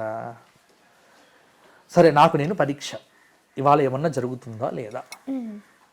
ఉదయం వెంటనే నాకు మా గురువుగారు చెప్పింది ఏమిటి, ఏదైనా అశుభ శకునం చూసినప్పుడు, అశుభాన్ని చూసినప్పుడు వెంటనే కళ్ళు మూసుకొని దైవ ప్రార్థన చెయ్యి. ఏమిటి అక్కడ, ఇషివో నామ రూపాభ్యాం యాదేవి సర్వమంగళ తయోః సంస్మరణాత్ పుంసాం సర్వతో జయమంగళం లాభస్తేషాం జయస్తేషాం కుతస్తేషాం పరాభవః ఏషామిందీవ రశ్యామో హృదయస్థో జనార్దనః. ఈ శ్లోకం చదువుకుంటే అయిపోతుందని చెప్పారు. ఇది మన పెద్దలు మాకు చెప్పింది. అంటే ఒక శకునం ఉంటే దానికి పరిహారము ఉంది, దానికి చక్కటి ఒక విధానము చెప్పారు. పిల్లి ఎదురొచ్చింది కదా అని పని మానేసుకోమని మాత్రం శాస్త్రంలో లేదు. పిల్లి ఎదురు రావటం అశుభం. ఎందుకు అశుభం అని మీరు లాజికల్గా అడగొద్దు. శాస్త్రం చెప్పింది చెప్తున్నాం. ఎందుకు చెప్పారు? మొత్తానికి అశుభం మనకు పలికించేటువంటి జంతువుల్లో పిల్లిని ప్రథమంగా చెప్పారు. ఎందుకంటే ఇది రామాయణంలో వస్తుంది. రామాయణంలో సుందరకాండలో శకునముల మీద నేను మాట్లాడాలి అంటే శకునాలు నిజమా అబద్ధమా? శకునాలు 100% ఉన్నాయి. రామాయణ కాలం నుంచి శకునాలు ఉన్నాయి. సీతమ్మకు అశుభ శకునాలు చాలా కలిగాయి. ఎందుకంటే కలలో కోతి వస్తే, కలలో పిల్లి ఎదురైతే రాజవంశానికి భయము అని శాస్త్ర ప్రమాణం. ఇది సుందరకాండ చెప్పింది. మార్జారహ, పిల్లి కల్లో వచ్చిన, పిల్లి ఎదురు వచ్చిన అశుభము అన్నారు. కాబట్టి ఎందుకు అశుభము, దానికి దీనికి సంబంధం ఏమిటి అని లాజికల్గా వద్దు అడగటం. మన పెద్దలు చెప్పారు, ప్రాచీనంగా పాటిస్తున్నారు. ఇది ఇలాగే. ఇంటి నుంచి నేను బయలుదేరి ఆ రోజు నాకు ఏం కాలేదమ్మా, నేను హ్యాపీగా ఉన్నా. ఆ రోజు ఇంకా నాకు బ్రహ్మాండంగా ఎంజాయ్గా ఉన్నా. పొద్దున్నే నేను లేవగానే పిల్లి ముఖం చూశాను కదా అని నాకు ఏమీ కాలే. ఎందుకు అంటే ఒక పరిహారం ఉంది నా దగ్గర. పిల్లి చూశాను కదా అని వెంటనే నేను పిల్లిని కసురుకోలేదు, ఏం లేదు. నేను హాయిగా లేచి దైవస్మరణ చేశాను, ముందుకు వెళ్ళిపోయాను. కాబట్టి పిల్లి ఎదురు వస్తే పని మానేసుకోమని శాస్త్రం చెప్పాలే. పిల్లి ఎదురొచ్చినా లేకపోతే ఇంకేదైనా ఎడమ కన్ను అదిరినా, ఇప్పుడు ఎడమ కన్ను ఆడవారికి అదిరితే శుభం, ఎడమ కన్ను కుడి కన్ను మగవారికి అదిరితే శుభం, ఆడవారికి కుడి కన్ను ఇది అశుభం. కాబట్టి ఇవి చాలా ఉన్నాయి దీంట్లో. కాబట్టి శకునాలు ఇవన్నీ కూడా. ఇప్పుడు రామాయణానికి సంబంధించి నేను ఒక ఉదాహరణ చెప్తా. సీతమ్మ యొక్క శివధనుర్భంగం జరిగినప్పుడు రామచంద్రమూర్తి కోదండాన్ని ఎత్తగానే ప్రస్పంద నయనం వామం జానకీ జామదగ్ఞయోహో అని అంటారు. ప్రస్పంద నయనం వామం జానకీ జామదగ్ఞయోహో అని భారద్వాజ రామాయణంలో ఒక శ్లోకం ఉందమ్మా. అంటే ఒక ఏమిటి అంటే శ్రీరామచంద్రమూర్తి కోదండాన్ని ఎత్తగానే సీతమ్మకు ఎడమ కన్ను అదిరింది. ఎక్కడో మహేంద్రగిరి మీద తపస్సు చేసుకుంటున్నటువంటి పరశురాముడికి ఎడమ కన్ను అదిరిందట. పురుషుడికి ఎడమ కన్ను అదిరితే అశుభం, స్త్రీకి ఎడమ కన్ను అదిరితే శుభం. ఇక్కడ సీతమ్మకు ఎడమ కన్ను అదిరింది అంటే రామచంద్రమూర్తితో పెళ్లి జరుగుతుంది అని, ఆ పరశురాముడికి ఎడమ కన్ను అదిరింది అంటే అవమానం జరుగుతుంది అని ఒక శకునంగా మనకు భరద్వాజ రామాయణంలో చూపించారు. అంటే ఇది సత్యం. కాబట్టి ఇవన్నీ కూడా అబద్ధం అని కొట్టేయకండి. కొన్ని శకునాలు వస్తాయి. అయితే ఈ శకునం ఎలా కలగాలి, ఎడమ కన్ను ఎలా అదరాలి? రాత్రంతా నెట్ఫ్లిక్సో లేకపోతే ఈ ఓటీటీలో చూస్తూ కూర్చుంటే ఖచ్చితంగా తెల్లవారి నిద్ర లేక ఎడమ కన్ను కుడి కన్ను రెండు అదురుతాయి. అలా అదరటం చూసి మీరు లెక్కలో పెట్టుకోకండి. ఈ మధ్య కాలంలో వీక్నెస్ వల్ల కూడా కన్ను అదరటం అనేది సహజంగా అయిపోయింది. కన్ను అదరటం అంటే శాస్త్రంలో చెప్పారు, నీట మునిగినటువంటి ఒక కమలమును ఒక చేప ఆ కమలం యొక్క అంచును తగిలినప్పుడు కమలము ఎలా కదులుతుందో ఆ కమలము యొక్క రేకు అది అదరటం. అంటే కదలనట్టుగా కదలాలి ఒక్కసారి, అది అదరటం అంటారు. కానీ కొంతమందికి కన్ను కొట్టుకుంటూనే ఉంటుంది, ఎడమ కన్ను కుడి కన్ను, అది అదరటం కిందికి రాదు, అది రోగం. రోగానికి దీనికి సంబంధం లేదు. దానికి శకునాలకు మీరు ముడిపెట్టద్దు. కాబట్టి శకునాలు ఉన్నాయి. పిల్లి ఎదురు రావటం మంచిది కాదు. ఎదురు వస్తే పని మానేసుకోకండి. పిల్లి ఎదురు వచ్చినా లేకపోతే ఇంకా కొన్ని ఉన్నాయి సాధారణంగా. అదే కనుక నక్క ఎదురొచ్చింది అనుకోండి, చాలా మంచిదని చెప్తారు. శాస్త్రంలో. నక్క తోకని ఆ, దొక్కేసా. వాడు నక్కదోగం దొక్కాడు రా అంటాడు. అంటే అదృష్టం. మరి నక్క అంటే ఇవి ఎందుకు చెప్పారు అనేటువంటివి దీని వెనుక హేతువులు వెతకండి. మన పెద్దలు, కొన్ని పెద్దలు మనకు మార్గం చెప్పారు, వాటిని విశ్వసించండి. కాబట్టి పిల్లి ఎదురొచ్చింది అంటే ఇట ఒకటే, వెంటనే దైవస్మరణ చేసుకోండి. లాభస్తేషాం జయస్తేషాం కుతస్తేషాం పరాభవ. దైవస్మరణ చెయ్యండి. యశివో నామరూపాభ్యాం యాదేవి సర్వమంగళ తయోహ సంస్మరణాత్ పుంసాం సర్వతో జయమంగళం. హృదయంలో అమ్మవారిని పెట్టుకున్న తర్వాత నీకు ఇంకా అమంగళం ఎక్కడ, అమంగళమంతా తొలగిపోయింది అనుకొని ముందుకు వెళ్ళాలి. కాబట్టి శకున శాస్త్రము ఉంది, శకునములు నిజమే, ఏవి మంచివి ఏవి కావు అనేటువంటివి ఇంకా చాలా ఉన్నాయి. అవి విస్తృతంగా మనం తర్వాత చర్చించుకుందాము. అలాగే గురూజీ. ఇంకొకటి, చాలామంది అంటే అమావాస్య రోజు పుట్టాడురా, అమావాస్య రోజు పుట్టిందిరా, అలా అంటే అమ్మాయి అయినా అబ్బాయి అయినా అమావాస్య రోజు పుట్టడం అనేది ఏదైనా దోషం అంటారా? దానికి ఏమైనా పరిహారాలు ఉన్నాయా? దోషం కింద నేను చెప్పనమ్మా. పుట్టుక అనేటువంటిది, మరణించటం అనేటువంటిది, ఇప్పుడు మరణానికి కొన్ని దుష్ట నక్షత్రాలు చెప్పారు, ధనిష్ఠా పంచకం. పుట్టుకకు దుష్ట నక్షత్రాలు ఏం చెప్పలేదు, కానీ కొన్ని నక్షత్రముల యందు పుడితే శాంతి చెప్పారు. ఆశ్లేష నక్షత్రంలో పుట్టారు, మూలా నక్షత్రంలో పుట్టారు, జ్యేష్ఠ నక్షత్రంలో పుట్టారు, కొన్ని నక్షత్రాలకు శాంతి చెప్పారు, అయిపోయింది, శాంతి చేసుకోవచ్చు. కానీ ఏ రోజు పుట్టినా అది దోషం అని మాత్రం అనుకోవద్దు. మనకు అమావాస్య అంటే భయం. ఎవరికి భయం? మొత్తం భారతదేశంలో అమావాస్య అంటే భయపడేటువంటి వారు తెలుగువారే. అదే అమావాస్య తమిళనాడుకి వెళ్ళండి, చాలా ఇష్టం తమిళులకు. అమావాస్య వాళ్ళకు చాలా పుణ్య దివసం. యజ్ఞం చేయడంలో అమావాస్య చాలా శ్రేష్టం. యుద్ధం చేయాలి అంటే అమావాస్య చాలా శ్రేష్టం. ఏదైనా కోర్టులో కేసు వేయాలి ఎవరి మీద అని అనుకుంటారా? నన్ను అడిగితే నేను చెప్తా, ఎవరి మీదనైనా, ఇప్పుడు నువ్వే ఉన్నావు, నీకు ఎవరి మీదనైనా కోపం ఉంటే, ఎవరి మీదనైనా కేసు వేయదలుచుకుంటే అమావాస్య నాడు కేసు ఫైల్ చేయి, నీకు కోర్టులో జయం వస్తుంది. అంత మంచి రోజు, అంత మంచిది. అంటే దేనికి పనికి వస్తుంది, దేనికి పనికి రాదు. అమావాస్య నాడు పుడితే ఏమవుతుందమ్మా? అమావాస్య నాడు పుట్టినంత మాత్రాన దోషం అనుకోవద్దు. అయితే మన నమ్మకం ఉంది ఒకటి, మన పెద్దలు ఒక నమ్మకం ఏం చెప్పారు అంటే, పౌర్ణమి నాడు అబ్బాయి పుడితే మంచిది, అమావాస్య నాడు అమ్మాయి పుడితే మంచిది అనేటువంటి ఒక నమ్మకం కూడా ఉంది. కానీ నేను ఈ మధ్యకాలంలో చూసా, అంటే చాలా మందిలో అమావాస్య లక్ష్మీప్రదం అమ్మ. అందుకే కదమ్మా దీపావళి అమావాస్య నాడు ఏం చేస్తారు? అమావాస్య రోజు పనిగట్టుకొని ఏం చేస్తారు? దీపావళి అమావాస్య ఏం చేస్తారు? అమ్మవారి పూజ, లక్ష్మీ పూజ చేస్తారా? మా దగ్గరనైతే అమావాస్య నాడు అమ్మాయి పుడితే లక్ష్మి పుట్టిందనే చెప్తారు. అమావాస్య నాడు మగవాడు పుడితే కొంత ఇబ్బంది పడతాడు అని అంటారు. కానీ మన కర్మఫలం అనుభవించటానికే భూమి మీదకి వస్తున్నాం. కాబట్టి అమావాస్య నాడు పుట్టాడు కాబట్టి వీడికి ఏదో పాడైపోయింది, అలాగే పౌర్ణమి నాడు పుట్టాడు కాబట్టి వీడు బాగున్నాడు అని కేవలం జనన మరణాలకు, తిథులకు సంబంధించి పోల్చి చూసుకోవడం అనేటువంటిది. ఎందుకంటే జననం మన చేతిలో లేదు, మరణం మన చేతిలో లేదు. జననాన్ని మన చేతిలోకి తీసుకున్నాము, మరణాన్ని ఇంకా మనం తీసుకోలేదు. కాబట్టి ఇవాళ సిజేరియన్ ఆపరేషన్లు వచ్చి ఏ తిథి నాడు ఏ నక్షత్రం రోజున పుట్టాలి అనేటువంటి దాన్ని ఇవాళ నిర్ణయం చేసేస్తున్నారు. కానీ కాలానికి అప్పచెప్పాలమ్మా. కాబట్టి అమావాస్య నాడు పుట్టాడు అంటే ఆ కర్మఫలం అనుభవించటానికి ఆ తిథి నాడు వాడు పుట్టాడు అని అర్థం చేసుకోండి. దానికి తగినటువంటి జీవన విధానాన్ని వాడు పొంది ఉంటాడు.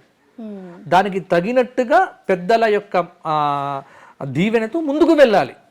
అంతేగాని అమావాస్య నాడు పుట్టినంత మాత్రాన ఏదో జరుగుతుంది అని అమావాస్య అనే దానికి భయాన్ని ముందు తీసేయండి. అమావాస్య నాడు చాలా మంచి పనులు చేసేవి ఉన్నాయి. అమావాస్య చాలా విశేషమైనటువంటి తిథి. తమిళనాడులో అమావాస్య చాలా గొప్పది. కాబట్టి అదే అమావాస్య తెలుగు నాట చాలా భయంకరం. ఇది మనం మనస్సులో క్రియేట్ చేసుకున్నాం. కానీ కొన్ని యజ్ఞాలు, కొన్ని యాగాలు అమావాస్య నాడు కూడా చేసేటువంటివి శ్రౌతంలో చెప్తారు. కాబట్టి అమావాస్య మంచిదే, పౌర్ణమి మంచిదే నన్ను అడిగితే. కాబట్టి ఏ రోజు పుట్టావు అని కాకుండా పుట్టిన తరువాత ఏ సాధన చేసావు, ఏ సాధనతో దైవానికి దగ్గరయ్యావు అన్నటువంటిదే చాలా ముఖ్యమైనటువంటి అంశం. అది తెలుసుకుంటే చాలు. చాలా చాలా గొప్ప విషయాలు చెప్పారు గురువుగారు. నిజంగా చెప్పాలి అంటే రోజువారీ మనం అనుకునేవి చాలా ఉంటాయి, కానీ ఎందుకు ఏంటని నిజంగా తెలియదు. కానీ మీరు ప్రతి ఒక్కదానికి చాలా విపులంగా, నిజం చెప్పాలి అంటే మా ప్రేక్షకులకి, మా టాప్ తెలుగు ప్రేక్షకులకి చాలా సందేహాల్ని మీరు నివృత్తిచ్చారు. చూశారు కదా, ఈరోజు మనం బాచంపల్లి సంతోష్ కుమార్ శాస్త్రి గారు మనకున్న సందేహాలన్నింటినీ తీర్చారు. అలాగే ఇంకేవైనా ఉన్నా మీరు మాకు పంపించవచ్చు. మీ సందేహాలు ఏవైనా దోషాలు ఉన్నా అవి ఎలా చేయాలి, అంతేకాని దోషాల గురించి భయపడడం, బాధపడడం అవి బంద్ చేయండి. అర్థమైంది కదా? చాలా నీట్గా, భయపడాల్సిన అవసరం లేదు. పుట్టాము అంటే దానికి ఏదో ఒక అర్థం ఉంటుంది. మనం చేయాల్సిన పని ఉంది కాబట్టి పుట్టాము, మన కర్మ ఫలాలను అనుభవించాలి కాబట్టే. అంతేకాని దాని గురించి భయపడి ఏదో జరిగిపోతుంది అని మాత్రం ముందుగా అనుకోకండి. థ్యాంక్ యూ సార్, మీకు ధన్యవాదాలు. మీ విలువైన సమయాన్ని మాకు కేటాయించి ఇంత విషయాన్ని, ఇంత జ్ఞానాన్ని మాకు పంచారు. సంతోషం అమ్మా. సబ్స్క్రైబ్ చేయండి. Please do subscribe to Please like, share and subscribe to top Telugu TV. Top Telugu TV. Top Telugu TV. Top Telugu TV.